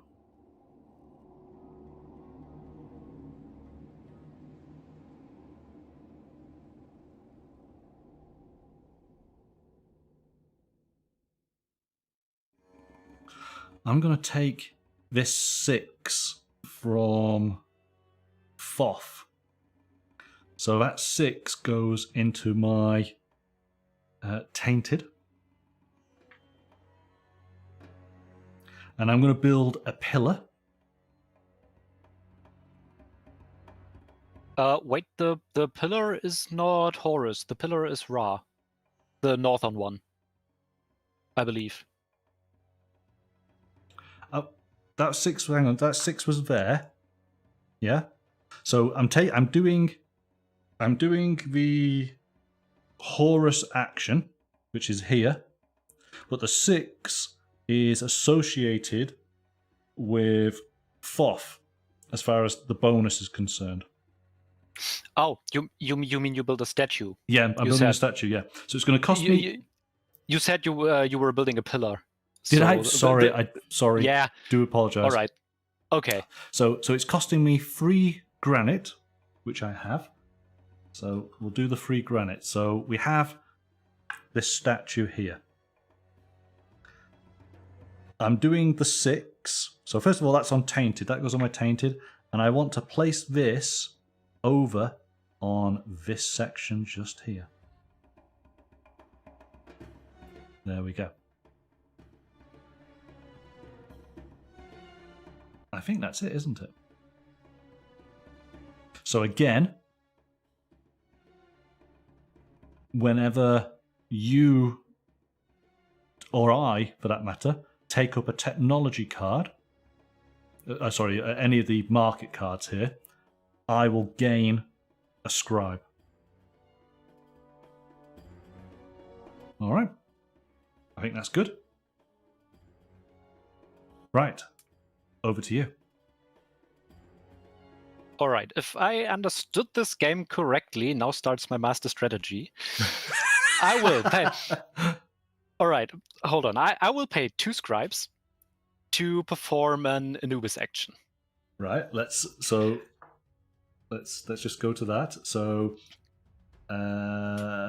spend exactly 2 scribes to perform an Anubis action. When performing an Anubis action, you may take any die from around the obelisk wheel. Yes, any die from anywhere, including forbidden. And use this die to perform any action, yes, any action, including any god action or any action to produce resources, regardless of which section you took the die or its colour. Only the value of the die is relevant for the effects of the action. Additionally, after performing the Anubis action, place the die below the scales on your player board. This die does not count towards the balance of your scales during the Maat phase. If you have enough scribes, you can even combine both options. For example, you might spend 3 scribes to take an Anubis action and then adjust the value of the die up or down. So typically, a scribe, by spending 1 scribe, you can increase the value of a die either up or down by 1 or 2. So that is the typical use of a scribe. So you want to spend 2. Correct. The minimum amount of scribes to perform the Anubis action. Yes, there we go. So you've paid your 2. You can now take any die from the board and perform any action.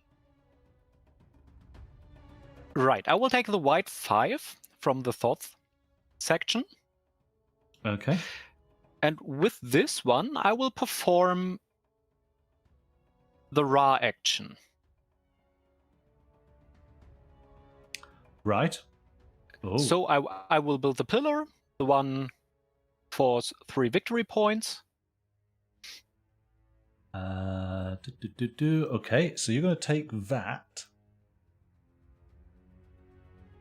I'm just going to put that there. So it's going to cost you 3 limestone. Hang on, let's do that first. That's correct. I should have 3.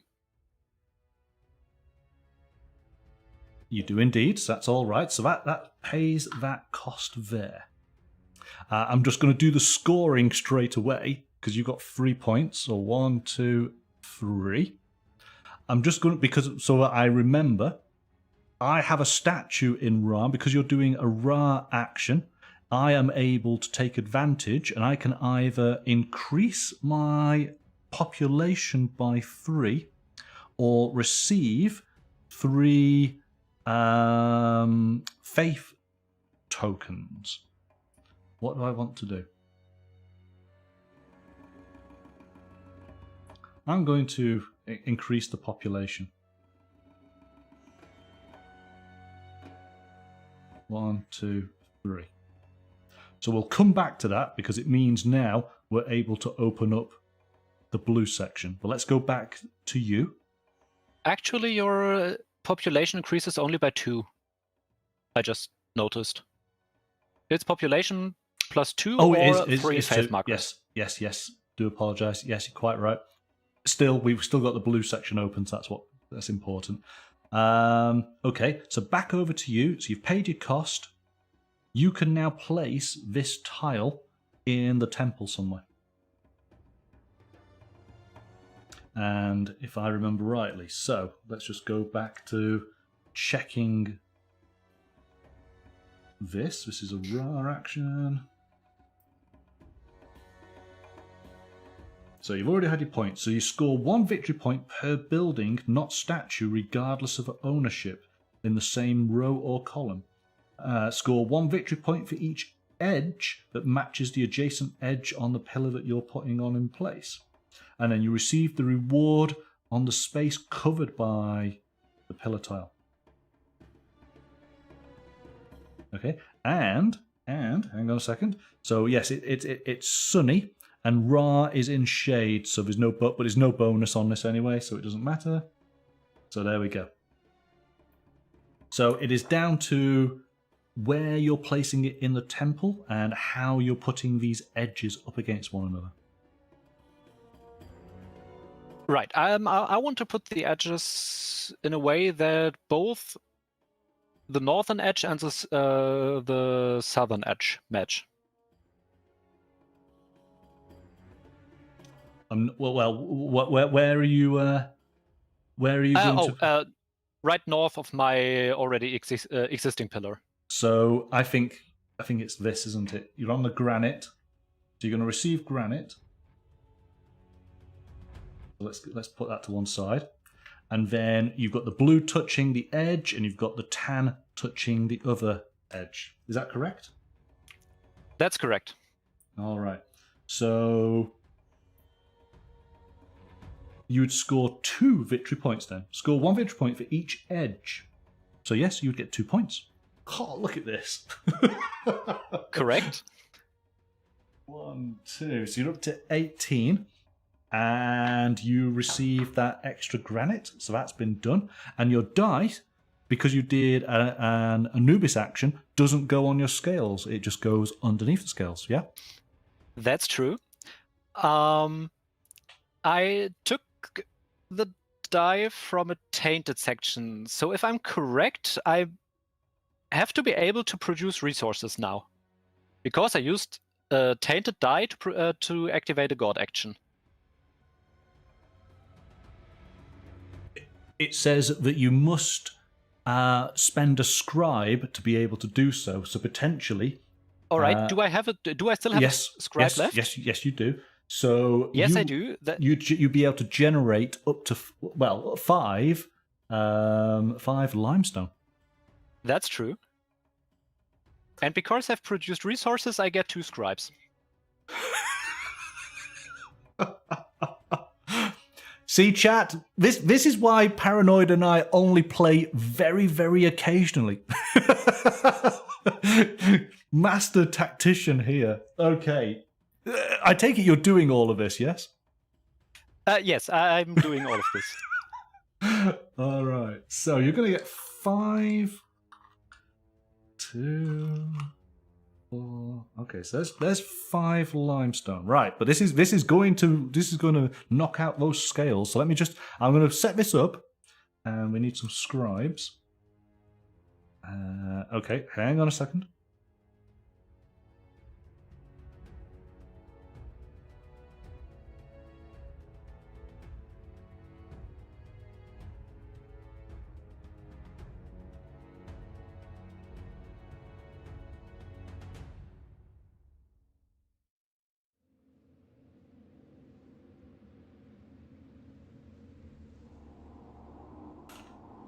My goodness. Okay, let's show you what I think I'm correct in this.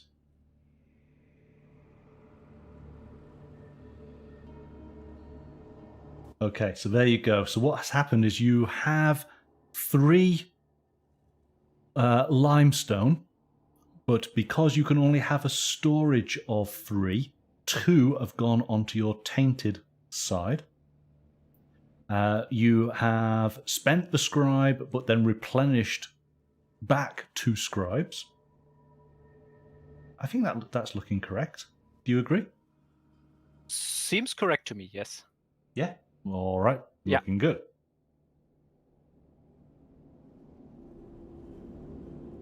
Oh my goodness me. Right. So it is... We've got 3 dice each. It is over to me.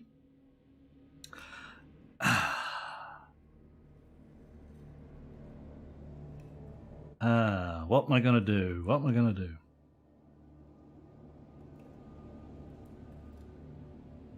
I could do a dat again, couldn't I? Oh, but I can't. Before I forget, yes. Would you mind putting a pillar of mine on the tile you just put down for me? Of course. Sorry. Yep.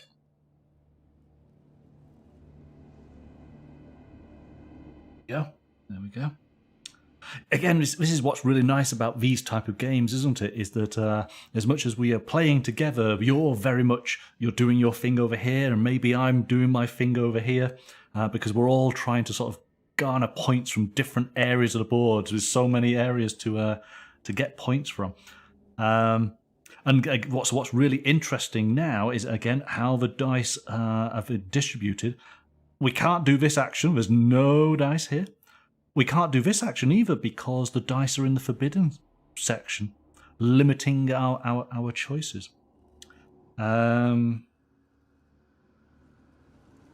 I think I'm going to go along with what you've done so successfully. I'm going to take this 4, And this 4 is going to go onto my pure side. And I will have to spend 2 papyrus. Well, I've got that. So we'll take the 2 papyrus. And I can take two cards.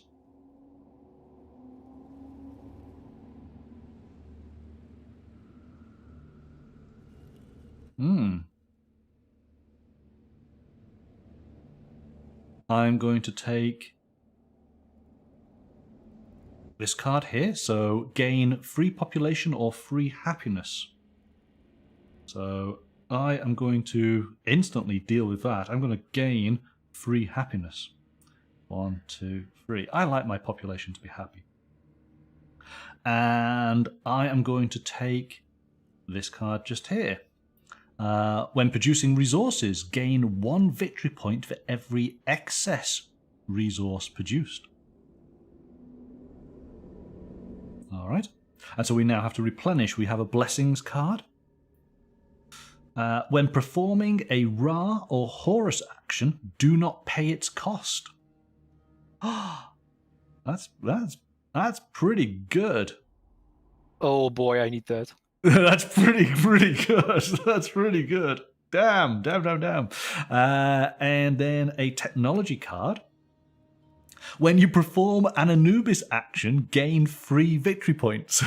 We both could have taken advantage of that already. All right, no, that's very, very good. Right. That's my turn done. It is over to you. All right. If I'm correct, should possess 2 papyrus. Let's check.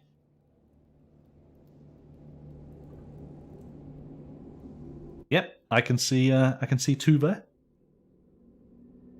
Perfect. All right. Then I'm going to pay my 2 scribes. You're doing this Anubis action again, aren't you? I'm doing an Anubis action again. And I will take 1 of the forbidden dice from the Horus section. Let's take the 3, the brown 3. The brown 3, so you're taking this. I'm just going to put that into the center here so we can see it. Okay. Again, the Anubis action allows you to do now any action that you choose, regardless. That's true. I'm going to perform a Thoth action. Who's Thoth? Thoth is down here. The southern one. That's it. So, Thoth, because you're going to do that action, I have a statue there. I gain 1 scribe. That's true. Thank you very much. All right.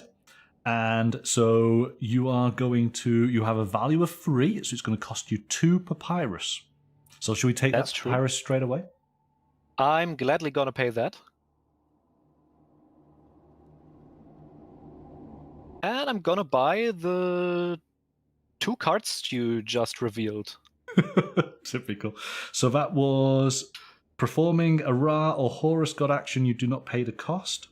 And when you perform an Anubis action, you gain 3 victory points. And this die goes beneath your scales. All right? Happy? Good? I'm absolutely happy.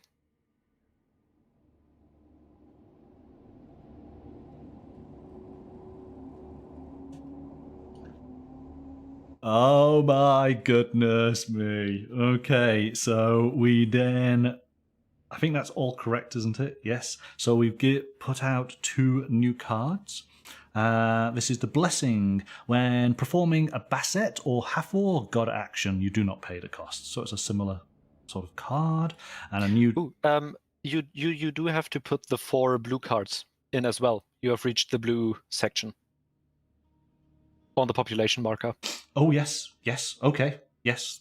Yes, good point. Did that last turn, didn't we? When performing an Osiris god action, gain 2 victory points. So let's carry on. Yes, we got more blessings. When taking a die, spend 1 scribe to also take an adjacent god action. Ooh, that's interesting.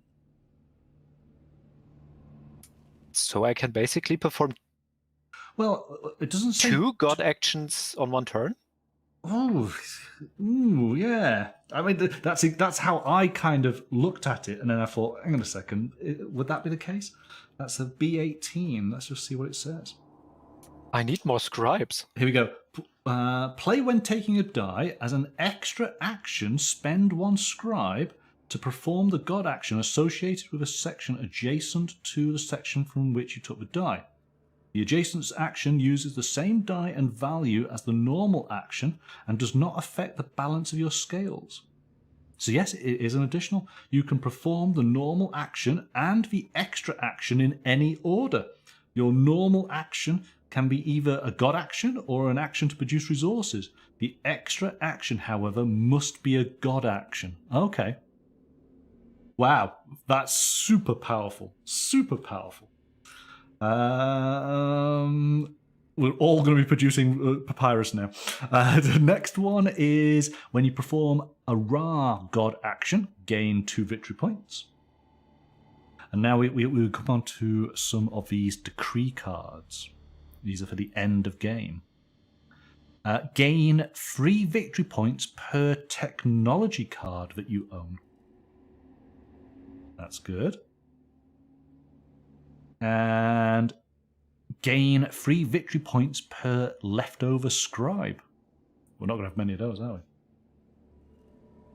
All right. Goodness. So... Way too many cards I need to buy. That's what I'm saying, is we're just going to be manufacturing papyrus all the time now, aren't we? Right. So we now have 4 die on our player boards. We have a rotation. So we rotate the obelisk. So that goes round to there.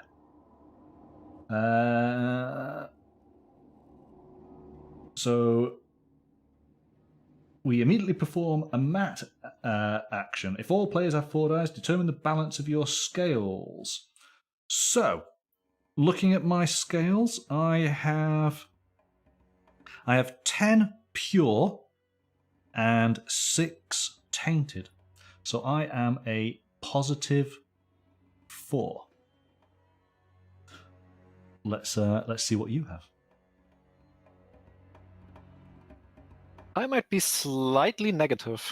That's looking a little bit negative to me. So I'm reading that as what, -3? Yes. Yeah. I'm on a -3. So you're down here. Okay, this is actually interesting. All right. So you now are going to lose 1 victory point. All right. So down to 17. Could you deactivate my player board again? Oh yes, sorry.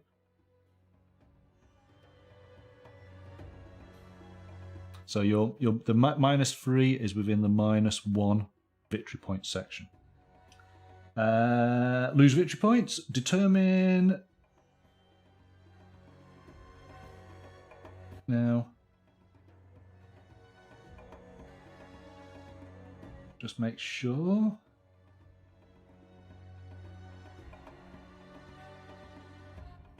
So we determine new player order based on the Maat marker position. So it is whoever is closest to 0. So you are 1, 2, 3 away, and I am 1, 2, 3, 4 away. So you are in first, and I am in second. If the obelisk wheel is pointing at the lowest numbered still in place scoring, immediately perform scoring. So we are actually at the very first, we're at the halfway point. We actually score. So here we go. Score the 4 resource districts in the Osiris action area. So it is whoever has the most buildings and or statues in the area. So is that Osiris? It is. So I score 3 points because I have the most. finally we're getting some points. 1, 2, 3. You score 3 points because you have the most there. 1, 2, 3. You're into 20. And I have the most here. Another 3 to me. 1, 2, 3. That done. Score the temple complex. This is the area over here. Each building and statue scores 1 victory point. So I have 1 point. Goes to there. Each pillar scores 1 victory point for each building and statue belonging to the player in the same column. So you don't have a statue there, and nor do you have any buildings this way or this way, so you don't score any points there. That's true. Score. So looking at statues, so you haven't built any statues where I have. So I would score 3 points for the 2 statues that I have built. So 1, 2, 3. Score 3 victory points per sort of little pyramid symbol. For your happiness reach, well, none of us, our happiness, we're not anywhere near any of our happiness goals. Score 2 victory points for each production marker at the 6th position. No, I've not got any, and you're not at that point either. Score the sum of victory points shown on your buildings row. We have not got to the point of scoring any points on the buildings. Here we go. This is interesting. Pay the sum of bread shown on your buildings row, losing 3 victory points for each bread not paid.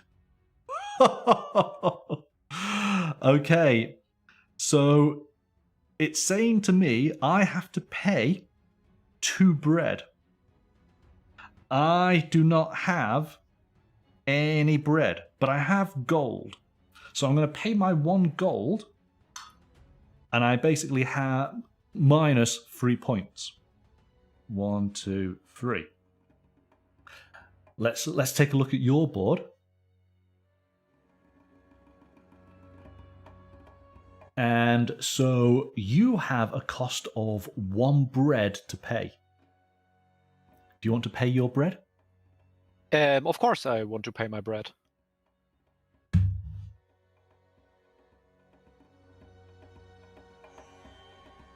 Okay, so you don't lose any points, and you've paid your bread. And that was scoring, right? So we're going to repeat that in, what's that going to be? 8 more, is it 8 more dice time? Something like that, isn't it? It's, right? it's 8 more rounds. Yes, so when we get to this point here, that is where we will do that scoring phase again.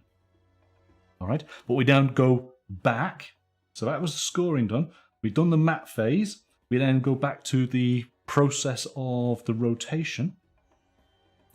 We go back to the map phase first. So we clear scales. So all of my die go into the bag. And I will go and get yours.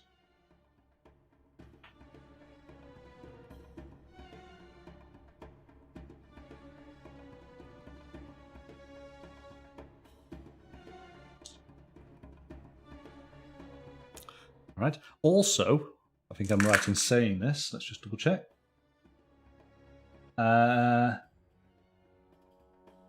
You also, the resources that were weighing heavy on your heart, they get returned. Return all destiny cards to the middle. So these come back on in. I'll just get your card.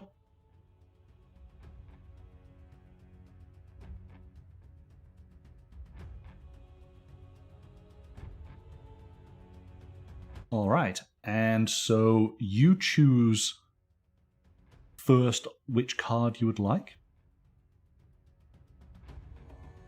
I would like to take the 2. Okay, so you can either increase your happiness by 1 or the population by 1. I will increase the happiness. That's going to go up there. I am going to take the 0, and that allows me to gain a scribe. So we'll just do that.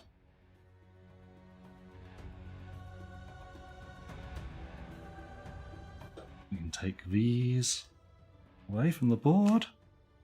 All right. So that's that done. We go back to the rotation. So we then add dice to the shaded area. Shaded is here and here. So first dice. Brown. It's brown 2. Brown goes into pure. And then we're going to do this area. It's a grey. It's a grey 4. Grey goes into tainted. All right. And so let's start with that. So that is correct. I think. Yes. Oh, yes. So that is forbidden. I shouldn't have taken that off, should I? So that stays as forbidden. Grey is in tainted. Yes. Black is in tainted. Brown is impure. Black is impure. Yellow is in tainted. White is in shadow. All right. And then we start a new round. But I'm just gonna. I need a small break. Shouldn't the yellow one be in the shadow as well? Oh, you're quite right. Yes. Oh, yes. Sorry. Yes. Yes, it's there, isn't it? Yes. Yellow, white, and yellow are in shadow. Brown and grey are tainted. Okay. Give me a break for 2 minutes, and then we'll be right back. Okay. All right. I'll put you on mute. So see you in a moment. Yep, that's fine.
Okay, I'm back.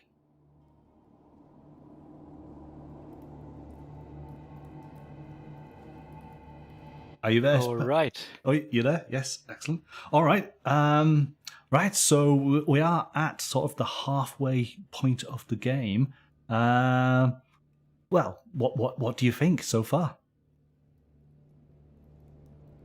It's a lot more strategic than I thought initially.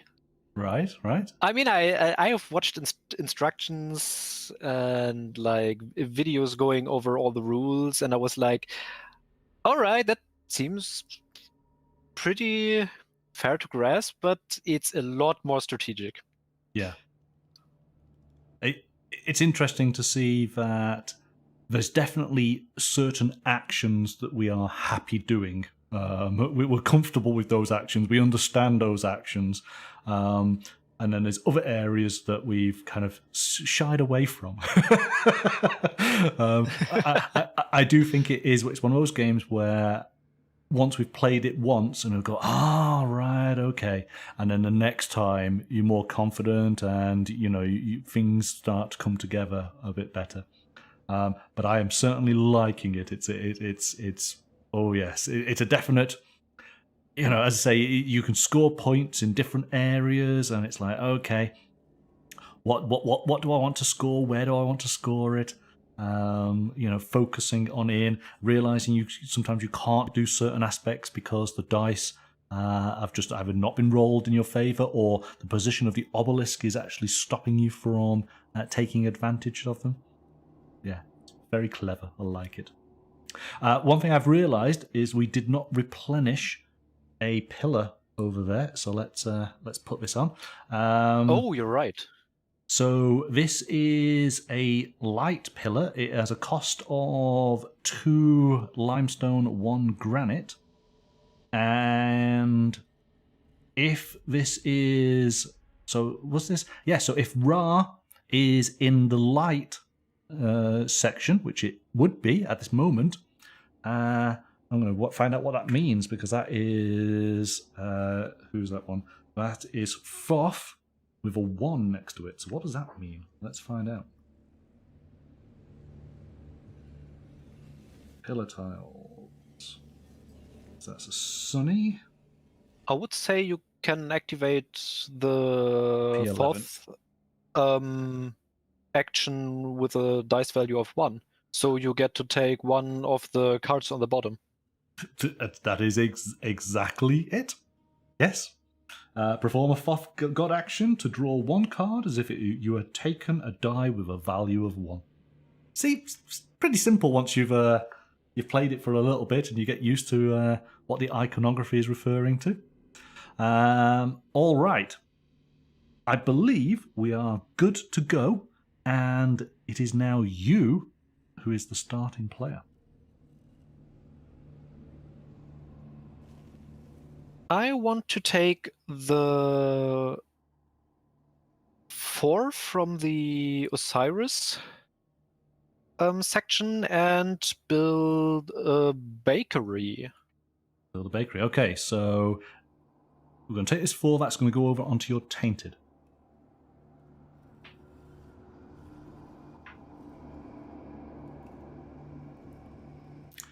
And you're going to go down by your happiness by 1.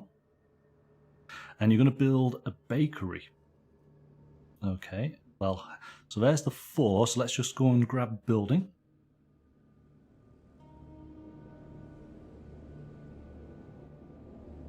Effectively, for bread, you have 2 choices. You can have... it's the immediate bonus that you get. So it's either you're going to get a papyrus and a bread. Sorry, a gold and a papyrus, or a gold and a bread. And in both instances, your papyrus and your bread production, storage, will increase by 1. So what do you want here and now? Gold and papyrus, or bread and papyrus? I'm taking the gold and bread. Gold and bread. So you're going to go here. So there's a gold. There's a bread. And it's going to be your bread and papyrus that's going to increase by 1.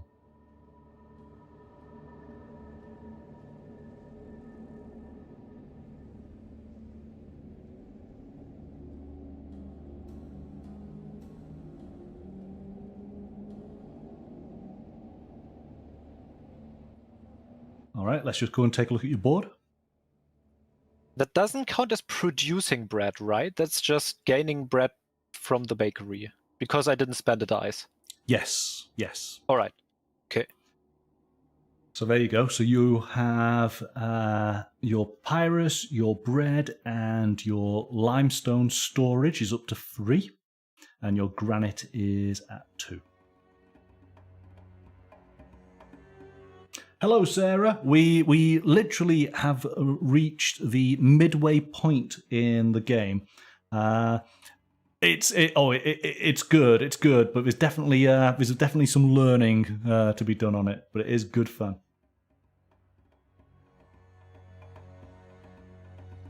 All right, I think that's your turn done. So over to me. Now then.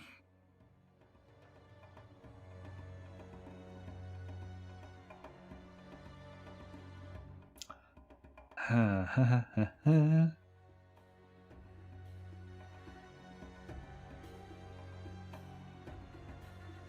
suppose I could do that, couldn't I?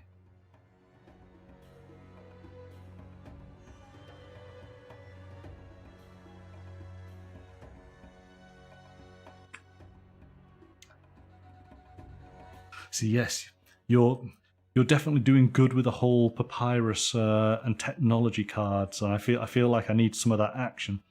I'm going to spend 2 scribes to do an Anubis action. I'm going to take this 6.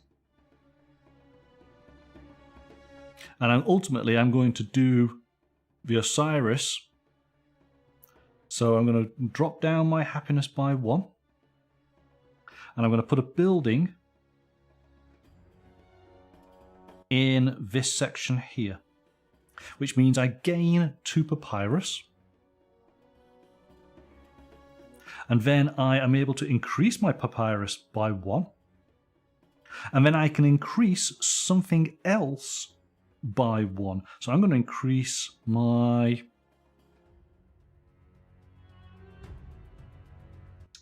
What am I going to increase? I'm going to increase my papyrus yet again. I'm going to take it up to 4. So that goes on in there. This die goes underneath. Does not count on my balance. All right. That was my go.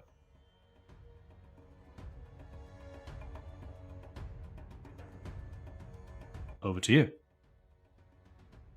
All right.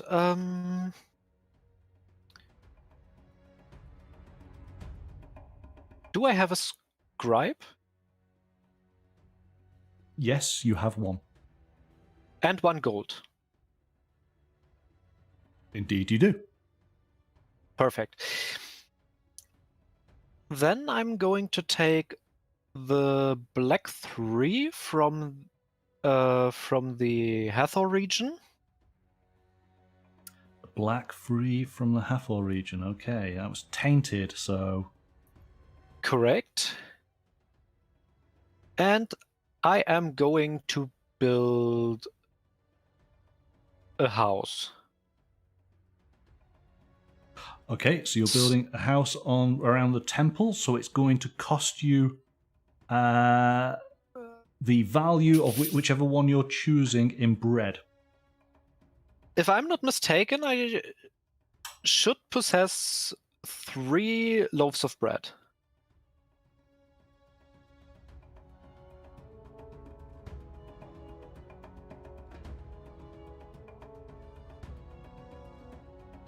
You possess 2, but you have gold as well. I possess. Oh, damn! I paid 1 bread Yes. in the scoring phase. Indeed, yes. There goes my plan. But you have the gold. Yes, that is true, but I would technically need the gold and my scribe. Oh well, I will use the gold and the scribe to get 4 bread in total, and then I will build the building on the. Hang on. What's the scribe being used for? Another bread. I may exchange the scribe for gold and use that gold as bread. Yes, damn you. Okay, so you've got those your four, yes. Yes, with those 4 bread, I will build my I will build a house in the middle column. A middle column, okay, which rewards you then the gold. So let's. Oh no, sorry, that's for the statue. Sorry, my mistake.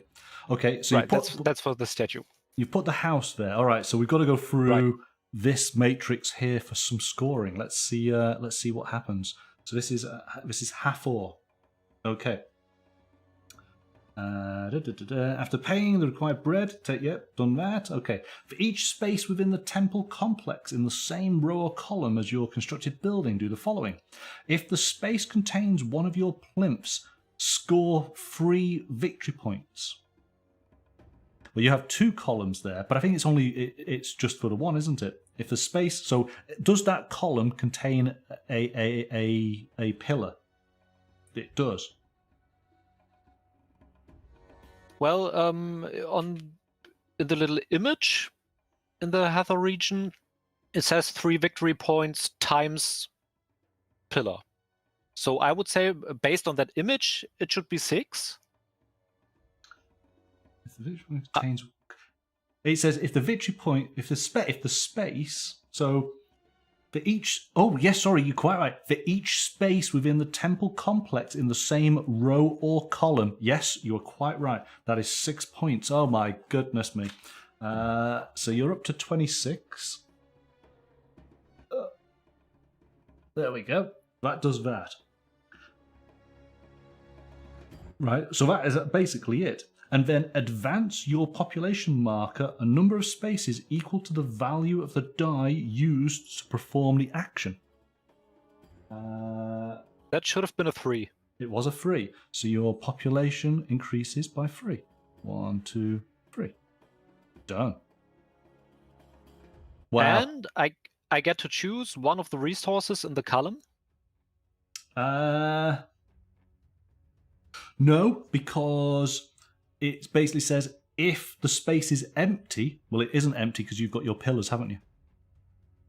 Well, I believe that's the same fact as with the scoring. For each space, yes. Yeah. I may choose. I'd like to take the gold.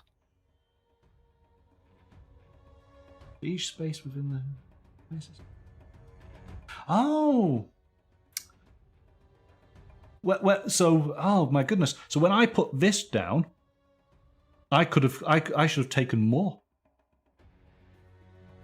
Not to worry, I only took 1 item. It doesn't matter. So, wait, do I get everything? Yeah.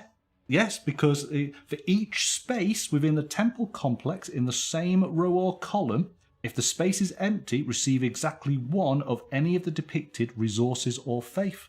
So in effect, you would get 1 bread.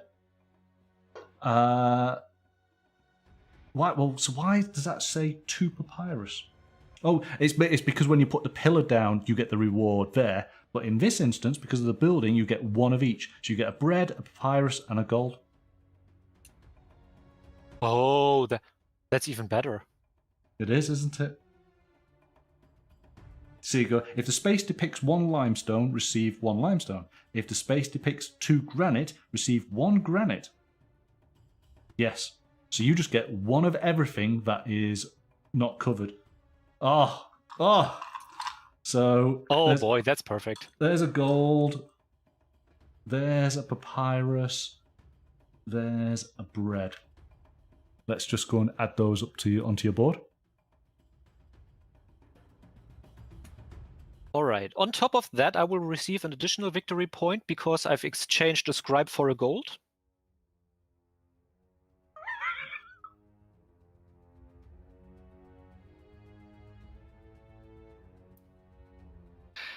And now a question. Do I first resolve the Hathor action before I activate any of my technology cards? Or do I have to state that I use my technology cards before I resolve the Hathor action? Because else I would now take my gold, exchange it for a scribe, and produce resources.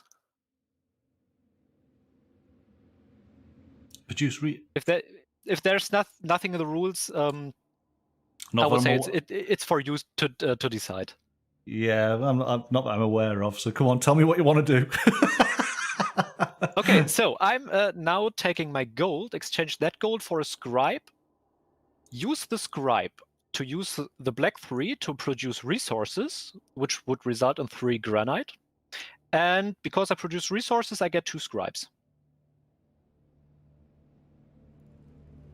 So you're spending your gold to get 3 granite. Yes. You're going to get your 2 scribes, but you can't secure all of this granite. So let's see what the difference is.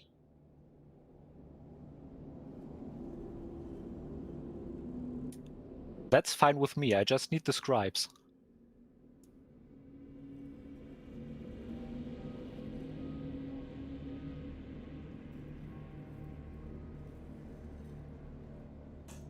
Yeah, there's so much greed going on with you. So that 3 granite all goes onto your tainted side because you're already at the maximum of 2 granite in your storage facility. So all 3 straight onto your tainted black heart. Have you finished doing everything you want to do? I guess. All right. So it's the final die of this rotation.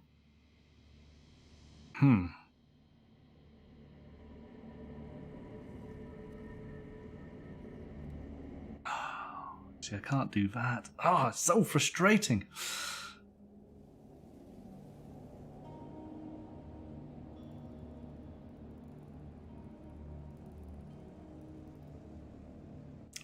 I am going to, and I don't want to do that.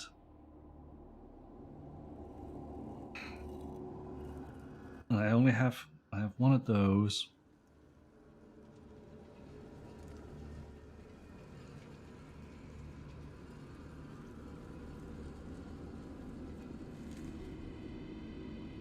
Oh, it's excess, isn't it? Oh, that's annoying as well. Right, I'm going to take this 2, and it was from Tainted, and I am going to use it to give me 2 granite. So those go there. My granite production is up to 4, so that's okay. Oh, okay, that's interesting. That's my go. And so we have 2 die on our boards, so we rotate the obelisk. And we add 2 new die to the shaded areas. So, see, we're getting into the swing of things now. So there's a 2, which goes into pure. Oh, it's another yellow. And it's a 1, which goes into pure. So let's just work this out. Yellow is now into pure. White is into tainted. There's nothing in these areas here. Brown and yellow is impure. Brown becomes shadowed, dark, whilst grey stays in tainted.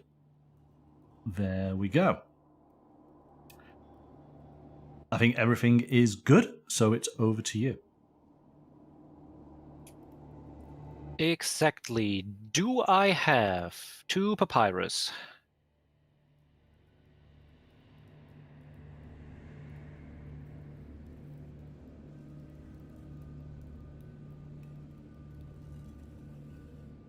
Well, there you go. You have 1 bread, 1 papyrus, 2 scribes, 2 granite, and 3 limestone. All right, 1 papyrus and 2 scribes. That works as well. All right. I'm going to take the yellow 6 from the Bastet region. That's this one just here, isn't it? There we go. Yellow 6. Pay 1 papyrus and 1 scribe. Gain 1 victory point because I transformed the scribe into gold. And then I will raise my happiness marker by 6. All right, so that scribe goes in there, that papyrus goes there. So just go through that again. So you get 1 point. And then did you say Right, you get a gold? No, that was just because I transformed the scribe into gold. Right, right. And so you increase your happiness by 6. Very happy. And that is it then, isn't it? And that was on the pure. Right. I just needed some balance on my scales, I believe. Yes, you do. Yes. You're weighing heavily. All right. Over to me.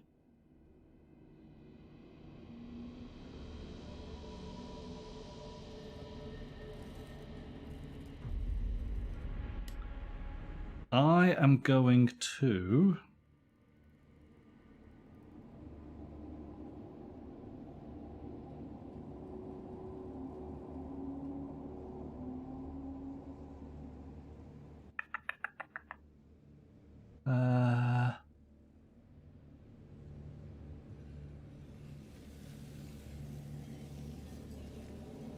well, we can actually do this. I'm going to take that 4 from Horus, and I am going to build a statue. I'll put my 2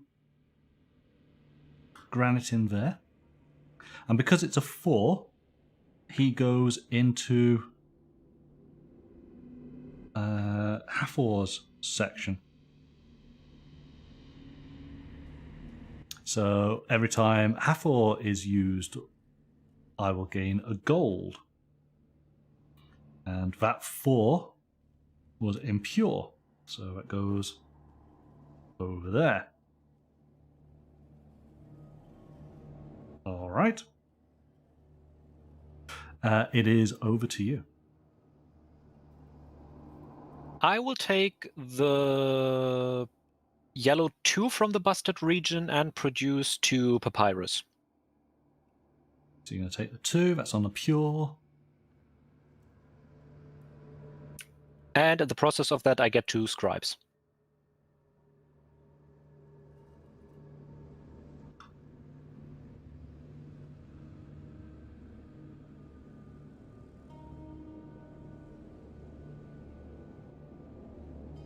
Okay, so you have 2 papyrus, and you're now up to 3 scribes. Okay.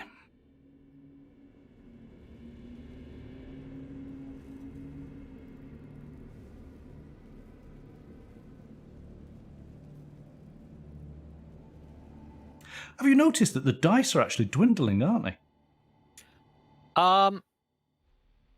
Yes, you're right. I wonder. It says add dice to the shaded sections equal to the number of players. I wonder if we should put 2 dice in every shaded section. And not one in each. That's actually a good point.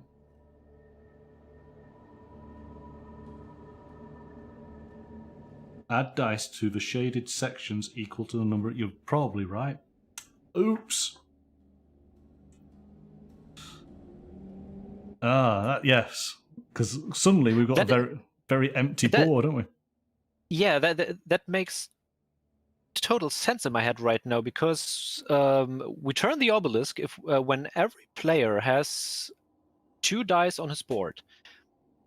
We have 2 shaded sections, and if we put one die in or dice equal to the number of players in each shaded section, the total amount of dice wouldn't change. Yes.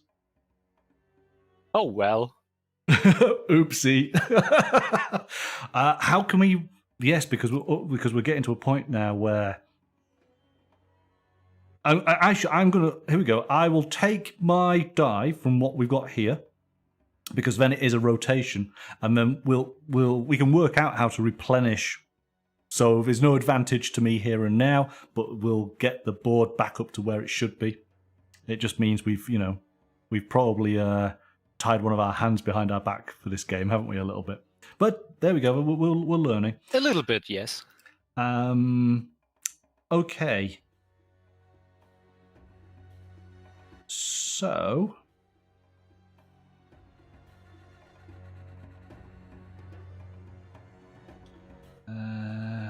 I got that there. What's going to serve me well? I can't do that. Yeah, because that's the thing. See, there's certain actions I can't do because there's no dice there. I am going to.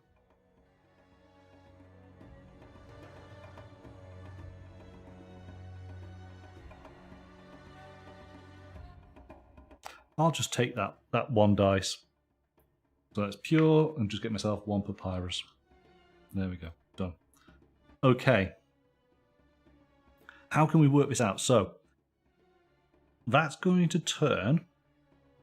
So it's wherever the shaded sections were. So in fact, it's come sort of full rotation. You're right. Should we just fill it up to the point where it was in the beginning? I don't know, how many dice were in each section in the beginning of the game? Was it 4? I'm just looking now. So it's roll three random dice per section.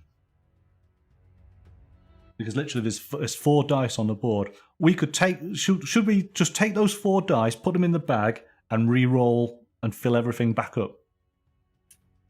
Yeah, I would say that sounds good. Yeah, because we are going to, because our dice that are on our, well, first of all, let's go through the process of the Maat phase to resolve, because we would take our dice off our player boards into the bag, and then we can replenish everything. So yes, I think that's probably the best thing to do. Okay. So we got 4 players. We do a Maat phase. So we determine the balance of our scales. So my scales, I've got +5, minus -2. So I'm a +3. So that goes there. What do you have? Oh, I'm scared. Oh, so you've got a +8. And you've got a negative, that's 7. How much granite have you got?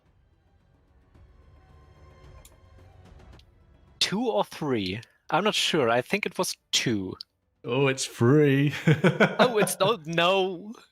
So you're -2. But you That's see, good. With -2, I don't lose any points. Yes, yeah, and also you were closest to 0, so it works out perfectly fine for you. We got no faith. We adjust the map markers. Lose victory points. No. Determine the new player order. So yes, you go there. I go there. Clear the scales. So we'll put all the dice back into the bag. I'm going to take your dice now.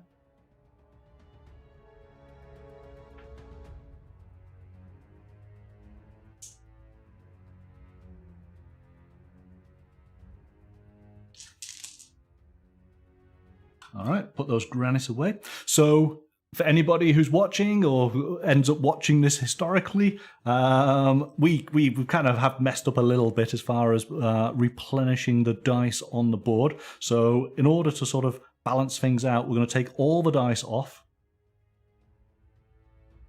and then re-roll everything again. So it's going to be 3 dice per section. All right, so we'll start with this one first. So we have a 6, a 3, and a 3. And we'll just keep on going.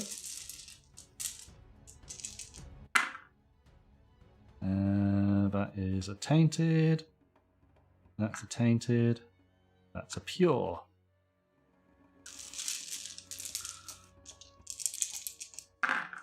Yeah, should have realised, shouldn't I? There we go. One in there. Those are negatives.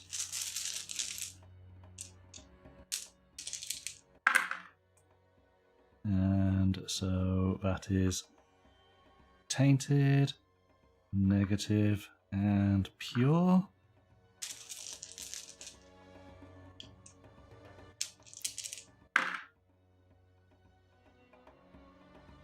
So that's tainted, pure, and that's tainted. Final section.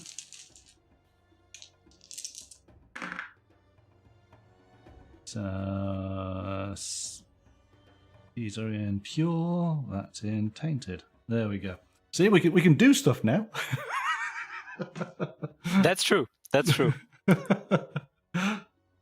I'd like to think then that we've played even better the fact of that we've handicapped ourselves so horrendously.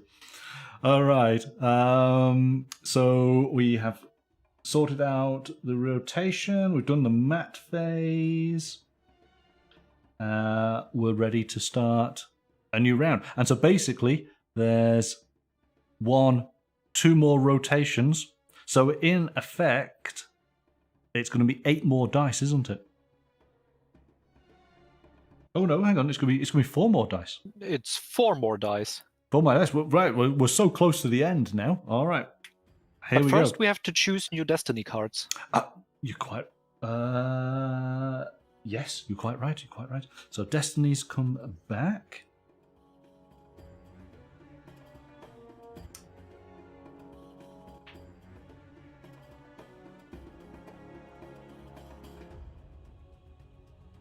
All right.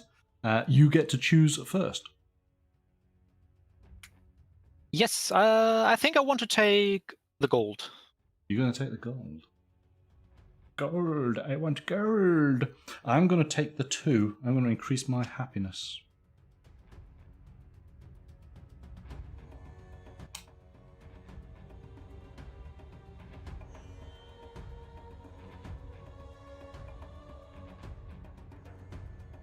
All right. It starts with you then. Away you go. The tainted dice across the board are way too high. I want to have like a tainted 1 or 2.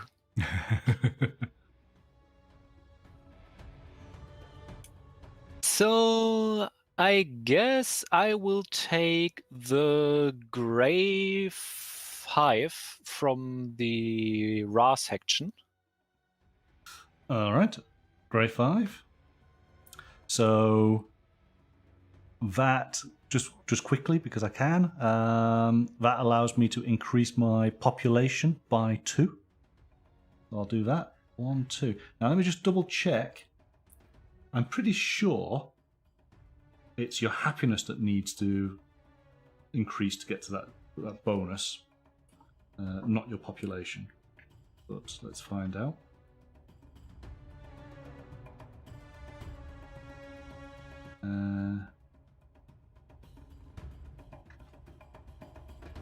I mean the Maat phase, isn't it?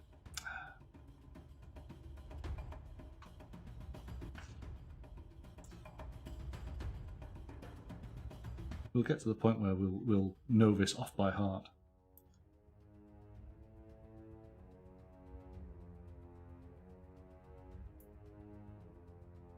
Hang on, it's not. No, it's not that one. It's oh, what's the god? It's Bastet.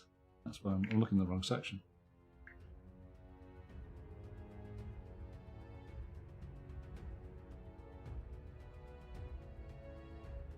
Yes, it's happiness.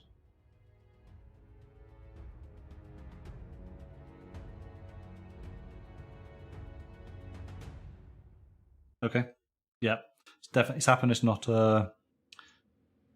it's just that your happiness can never be greater than your population. That's what it is. But it's happiness that ultimately gives you the rewards. All right, sorry. So there's your 5 from Ra. So are you paying the 2 limestone, 1 granite? No, because I don't have to pay anything to build a pillar. Oh, is that a bonus that you have now? Yes. Oh, At least I believe so. Okay, so that was, where was it? It was in the grey, so that was tainted, so I'll put that on your tainted side. Yes, please.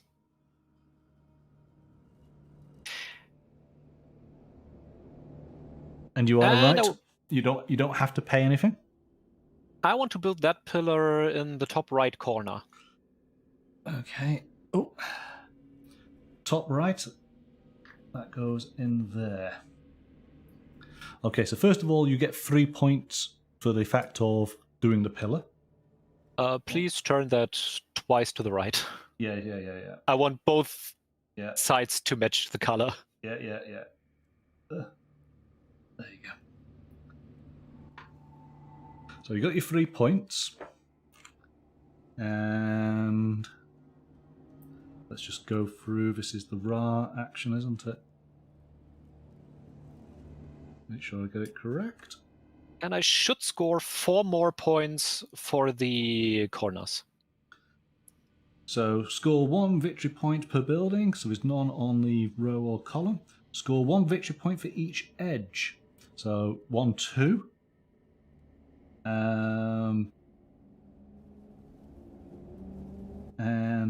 yes, it is. It's +1. So yes. So you get 4 points. Yes.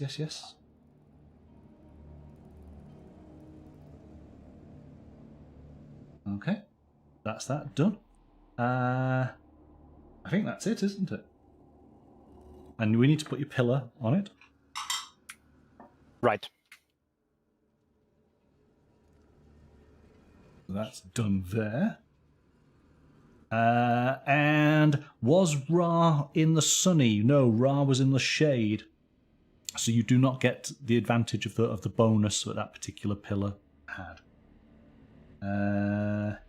That does that. So new pillar, and it is, well, it is exactly the same, except for the fact of that Ra needs to be in shadow.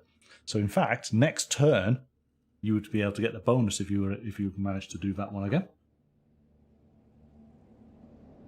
I think that does everything. That was my turn, yes. That was your turn. All right. Right.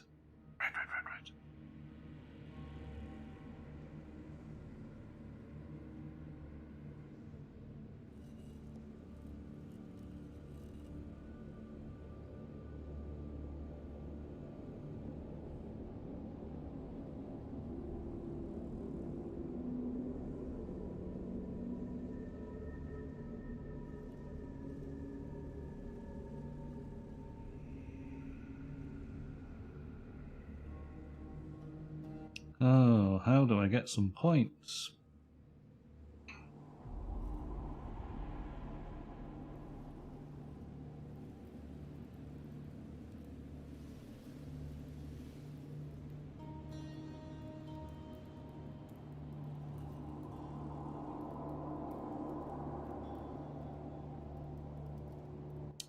I am going to...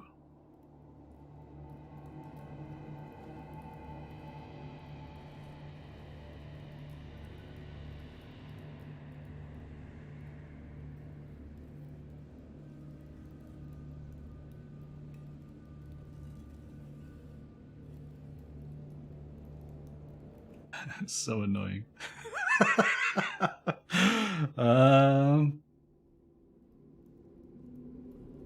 Because there's no benefit.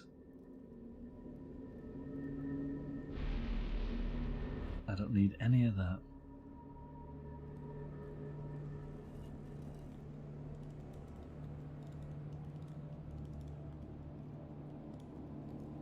Okay, I'm going to take this 6. So that's a pure 6. I'm going to spend 2 papyrus. And I can increase my population's happiness by 6. So take it up to there.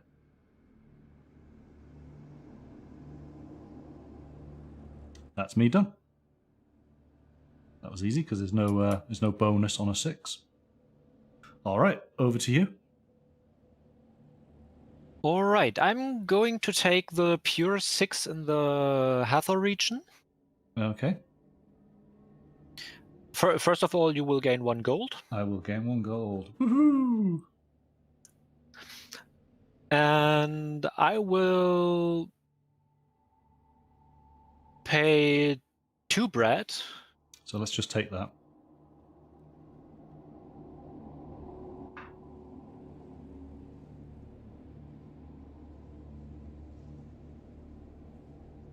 You do not have 2 bread. You have 1 bread, 1 gold. Do I have a scribe? Yes, you have plenty of those. All right, okay. Then I will take the scribe to pay for it. Instead of what, the gold? Instead of the gold. Yeah. That will net me 1 victory point because I transformed a scribe into gold. You're just showing off now. That goes a there. Little bit, maybe. Maybe. That goes there. Go on. And I want to build the house on the top row. On the 2, and gain yes. 6 more victory points.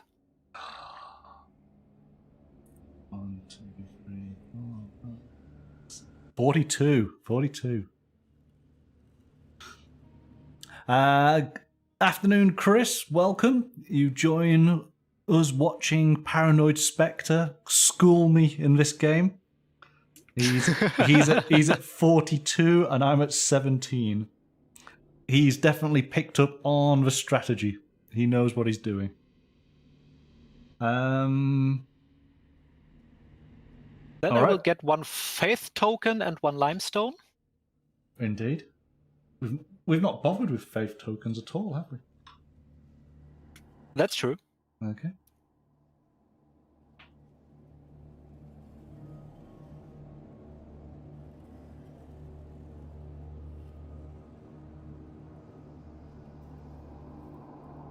Now then, your storage only allows for 3 limestone. So that being the case, that limestone has gone onto your tainted side. All right, okay. And my population increases by 6. Oh, it does, doesn't it? 1, 2, 3, 4, 5, 6. Wow.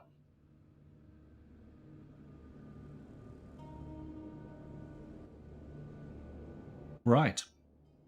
I think that's your turn done, isn't it?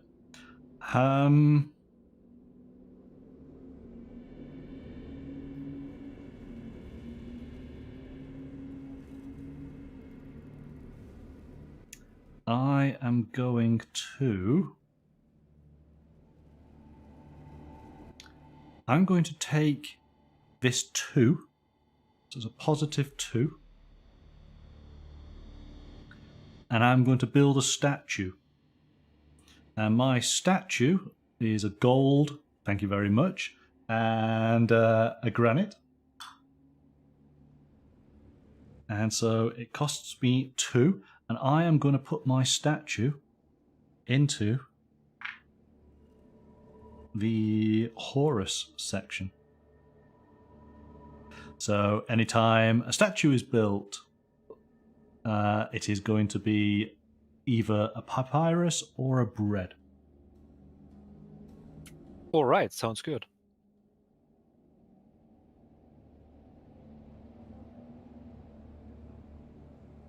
So I have 2 die, you have 2 die. So we then rotate. And it is the shaded areas that now get 2 dice each. All right, so for the first shaded area, this area here, those are 2 greys. They go into the tainted. The second shaded area,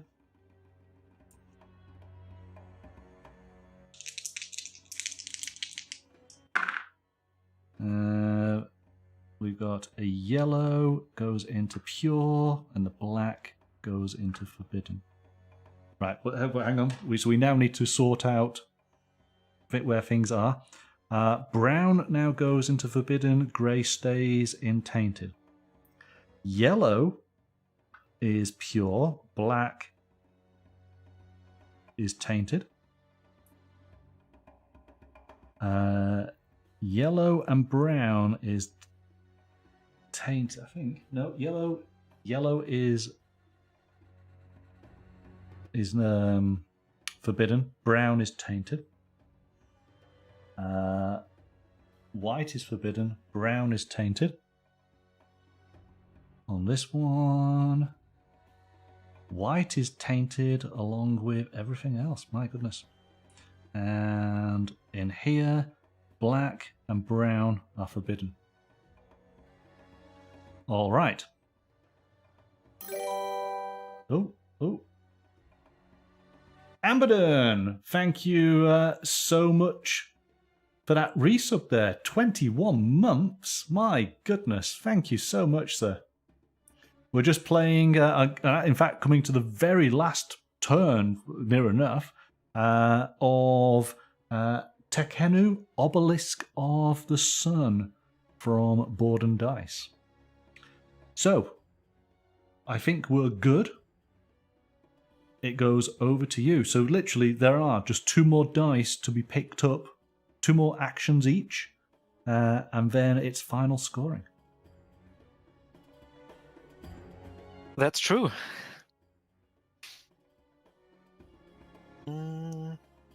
How much papyrus do I have? Let's take a look.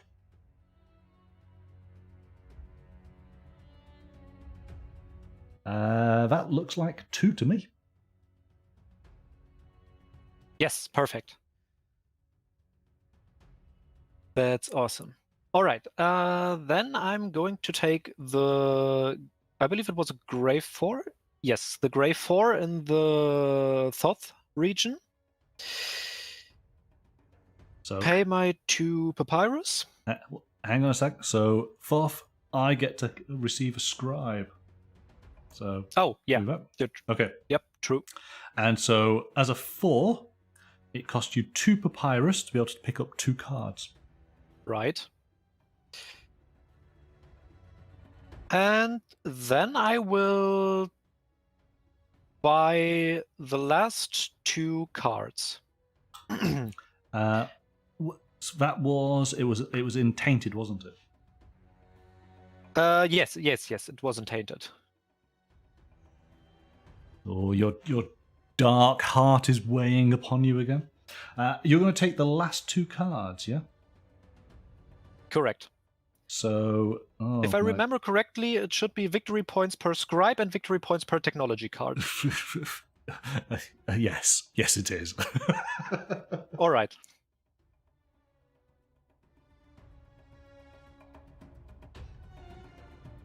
I'm going to have to buy some of these cards, aren't I? So here we go. Replacements are gain 3 points per statue. And that's one for you. That's one for me, isn't it? Yes. Gain 3 points per workshop, bread and papyrus. That's actually quite a good one.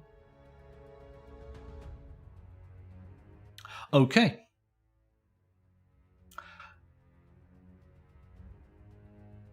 I believe that was my... That's your turn, isn't it? Yes. So...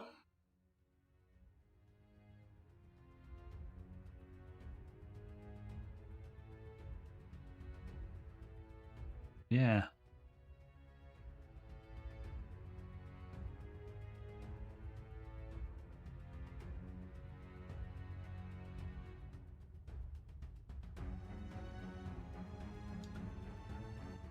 Hum, hum, hum, hum, hum, hum.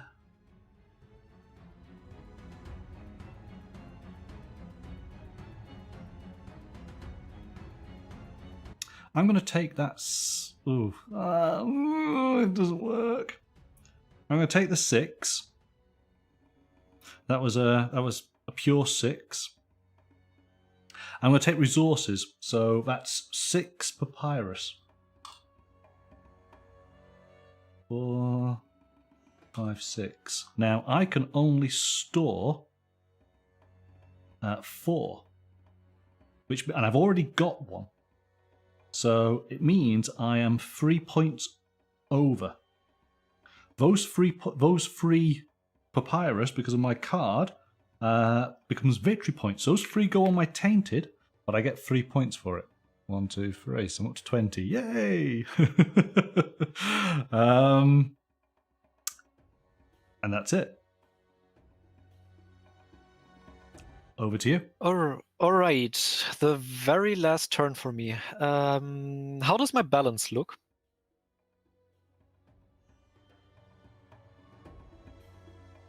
Oh, what have you got there? Oh, it doesn't look good.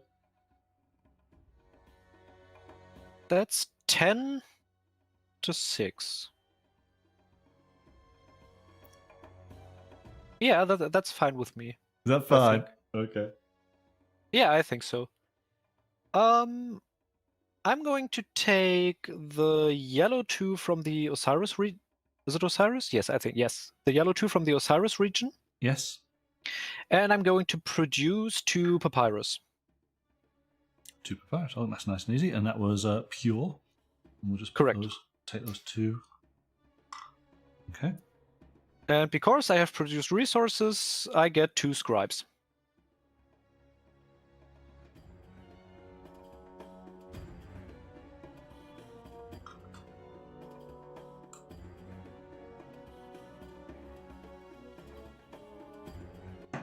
Okay, that's done. You have your resources, you have your 2 scribes. Right. So, I'm going to take that 6, and that's a tainted 6, but it allows me to spend 3 papyrus to take 3 cards. And I'm going to obviously take the statue card. I will take the other decree card. And, you know, it doesn't really matter because that's essentially the last go, isn't it? So I'm just going to take that one there. And that now brings us to the end of the game, doesn't it? We both have 4 dice. Okay. The final scoring round. So, I think we can essentially so we go to the map phase and we have to determine. So we still have to determine where we are in our sort of purity. So I have 12, that's 14 pure against 9 negative. So I'm plus 5. Let's see what you've got. If my calculations are correct, I should be at -2. Looks good to me. All right. So again, you are closer, so that puts us in order there. All right.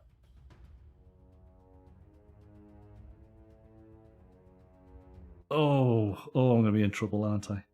Oh, okay. I've just realised something. All right. So we then go to scoring.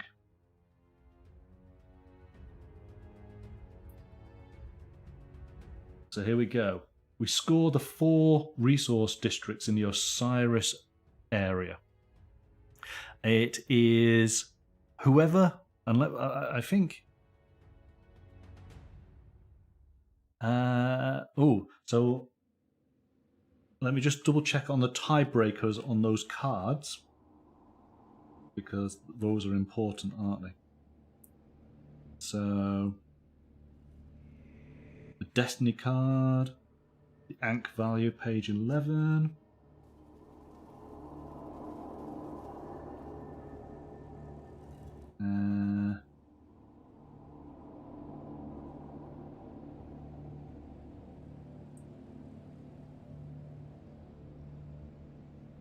Right, so in case of a tie, the player who has the highest Ankh value. So let me just look at that scoring. So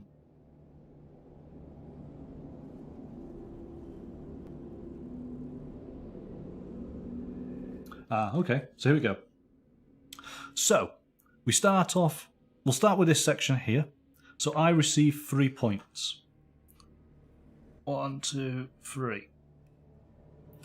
It's whoever has a building higher up the chain gets the 3 points. So you get 3 points there. 1, 2, 3. You get another 3 points. That sounds good. 1, 2, 3. And I get 3 points here. 1, 2, 3. All right, that does that. Nice and easy. Did you count the limestone column? Yes, for yes, me? yes, I did. Yes. Okay, all right. I did it straight up because it's like those two back to back, wasn't it? Okay, score the temple complex. Each building and statue scores 1 point. You have 2 buildings. 1, 2. You're up to 50. I've got 1 building. There are no statues on that area. Each pillar scores 1 victory point for each building and statue belonging to the player in the same row. So you get 1, 2, 1, 2, so 4 points. 1, 2, 3, 4. Oh, look at this. Score. So I've scored. I've created 4 statues, and that score. One moment, please. Sure, go on. I know the 3 decrees come in at a later point in time, but I want to activate my 1 decree. I score the temple complex twice. Right. Okay. So that's another 4 points then, yeah. So just put that. We'll put that card to one side because you've already done it. So 1, 2, 3, 4. 6 points. I get 4 points for the pillars right. in combination with the buildings, 1, and 2 for the buildings. Yeah. Good. Okay, so over to statues. I have 4 statues out on the board. That gets me 10 points. We're at 27, so that gets me to 37. Score 3 victory points per pyramid of happiness. So my guy is past the first pyramid. He gets 3 points. 1, 2, 3. Your guy doesn't. Score 2 victory points for each production marker at the 6th position. None of mine are at 6. None of yours are at 6. Score the sum of victory points shown on your building row. So I haven't got to the point of revealing any victory points, and neither have you. And here we go then. Pay the sum of bread shown on your building row, losing 3 points for each bread not paid. I lose 9 points. So I'm down to 31. You have to pay. Let's find out.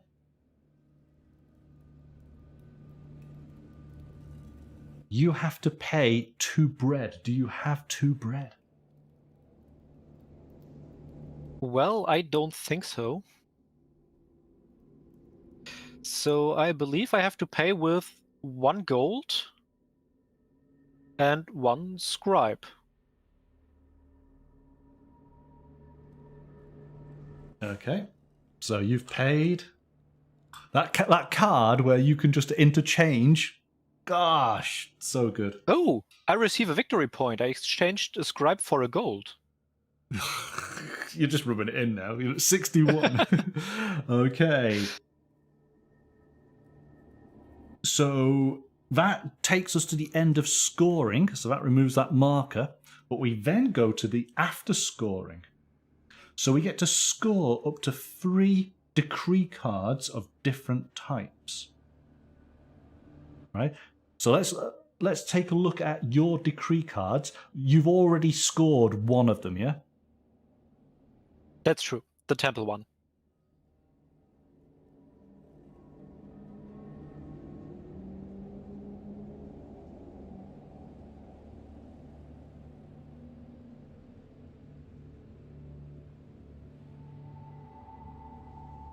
All right, so let's take a look. So you've scored the temple again, so I'm going to put that to one side. So you gain 3 victory points per leftover scribe. How many scribes you got left over? I believe it's 3.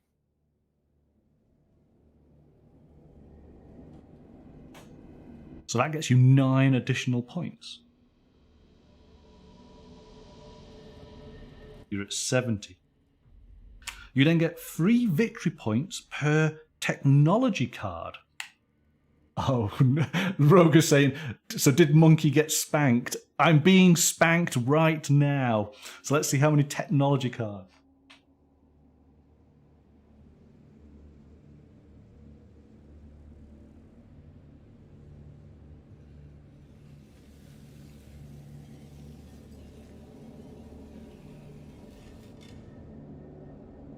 You have 4 cards, that's a further 12 points. You're at 82. That is your decree cards done. Whew. Okay. So I gain 3 victory points per workshop, bread or papyrus. So I've got 1, 2. So I get 6 points.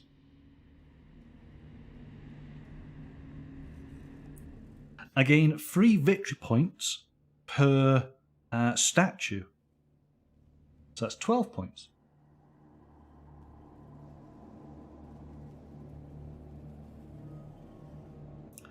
And then, this is something I was trying to sort of do.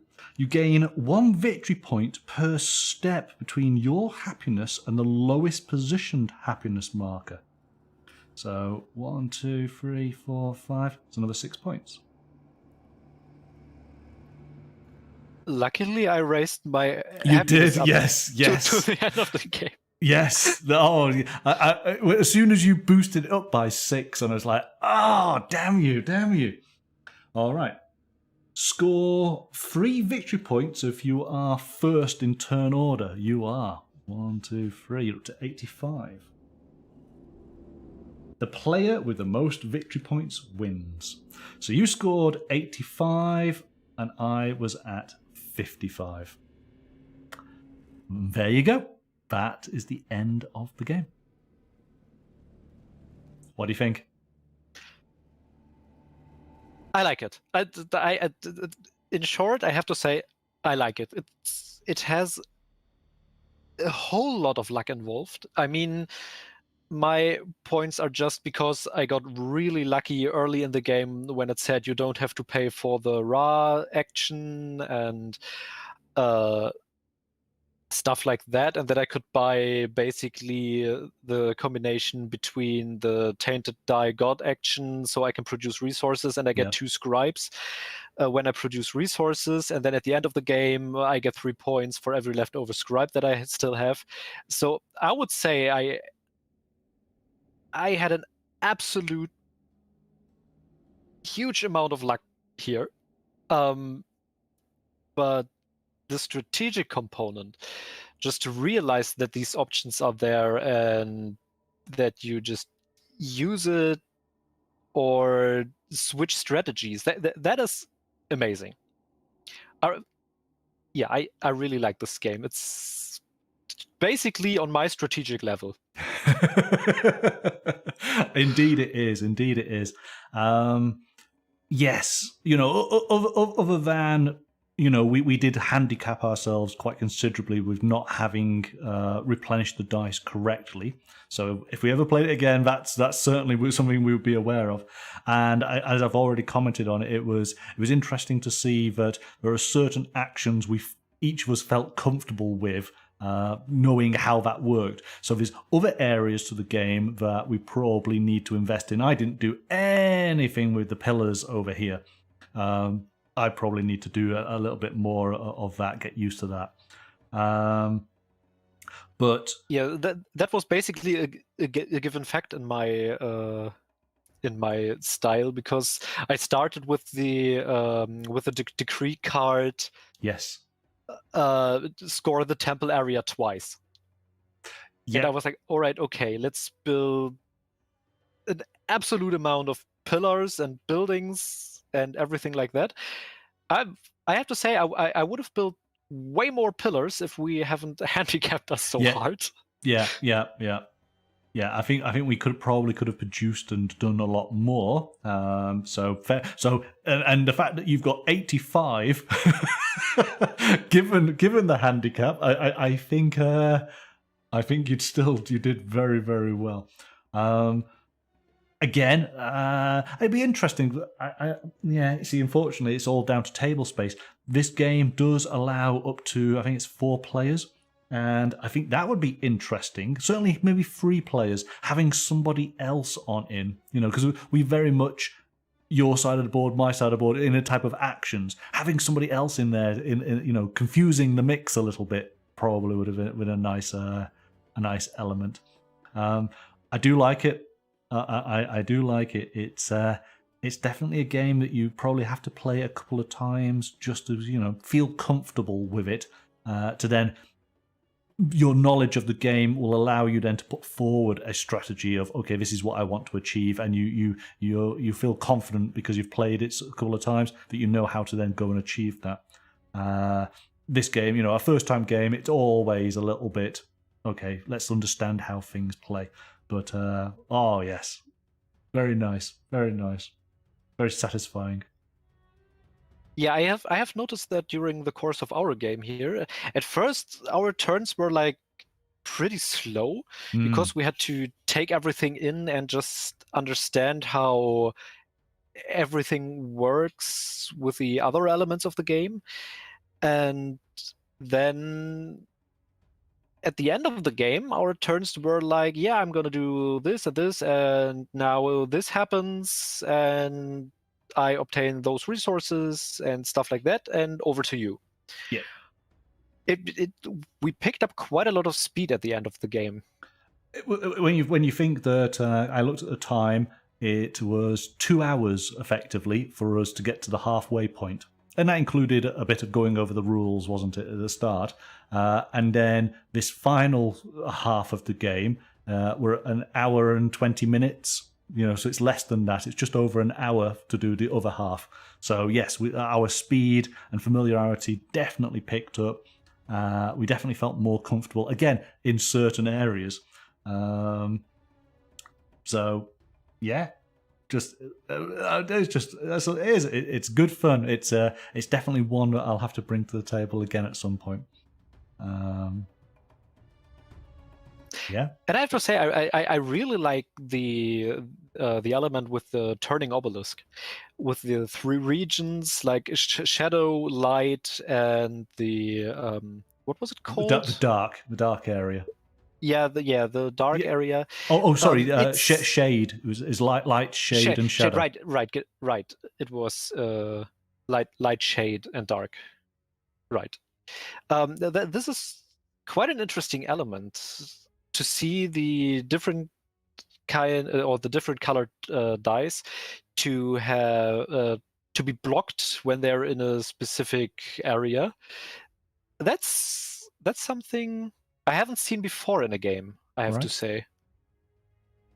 Yes, because it's very frustrating, isn't it, when you want to pick up that dice, but you either can't do it because it's in a forbidden area, or it's been locked out, and or you get to a point where there's no dice there. Yeah, no, it's a good element.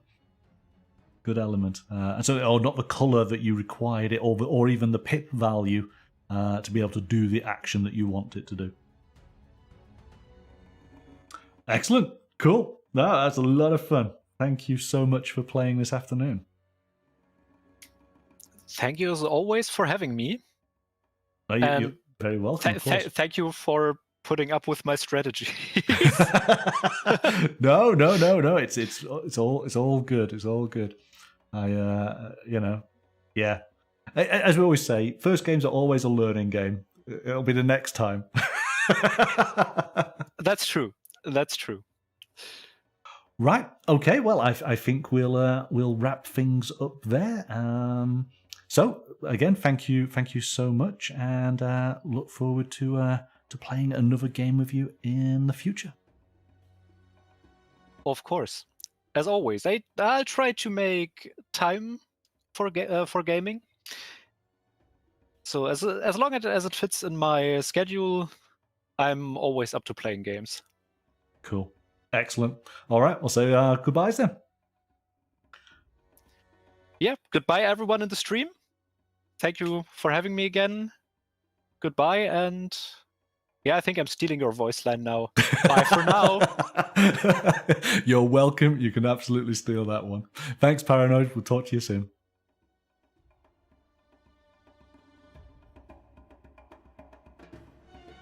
All right then, and so my thanks to Paranoid Spectre for joining me this afternoon playing a game of Tekhenu, Obelisk of the Sun from Board and Dice. Yeah, that was just a lot of fun. Definitely got schooled on the score, but it's when you're learning a new game and it plays so well, then you don't mind that at all. Thank you everybody for your company this afternoon. Monday evening, we've got an interview with a games designer and a miniature producer. Can you guess who it might be? Join me Monday night from 7 p.m. GMT to find out. But until then, bye for now.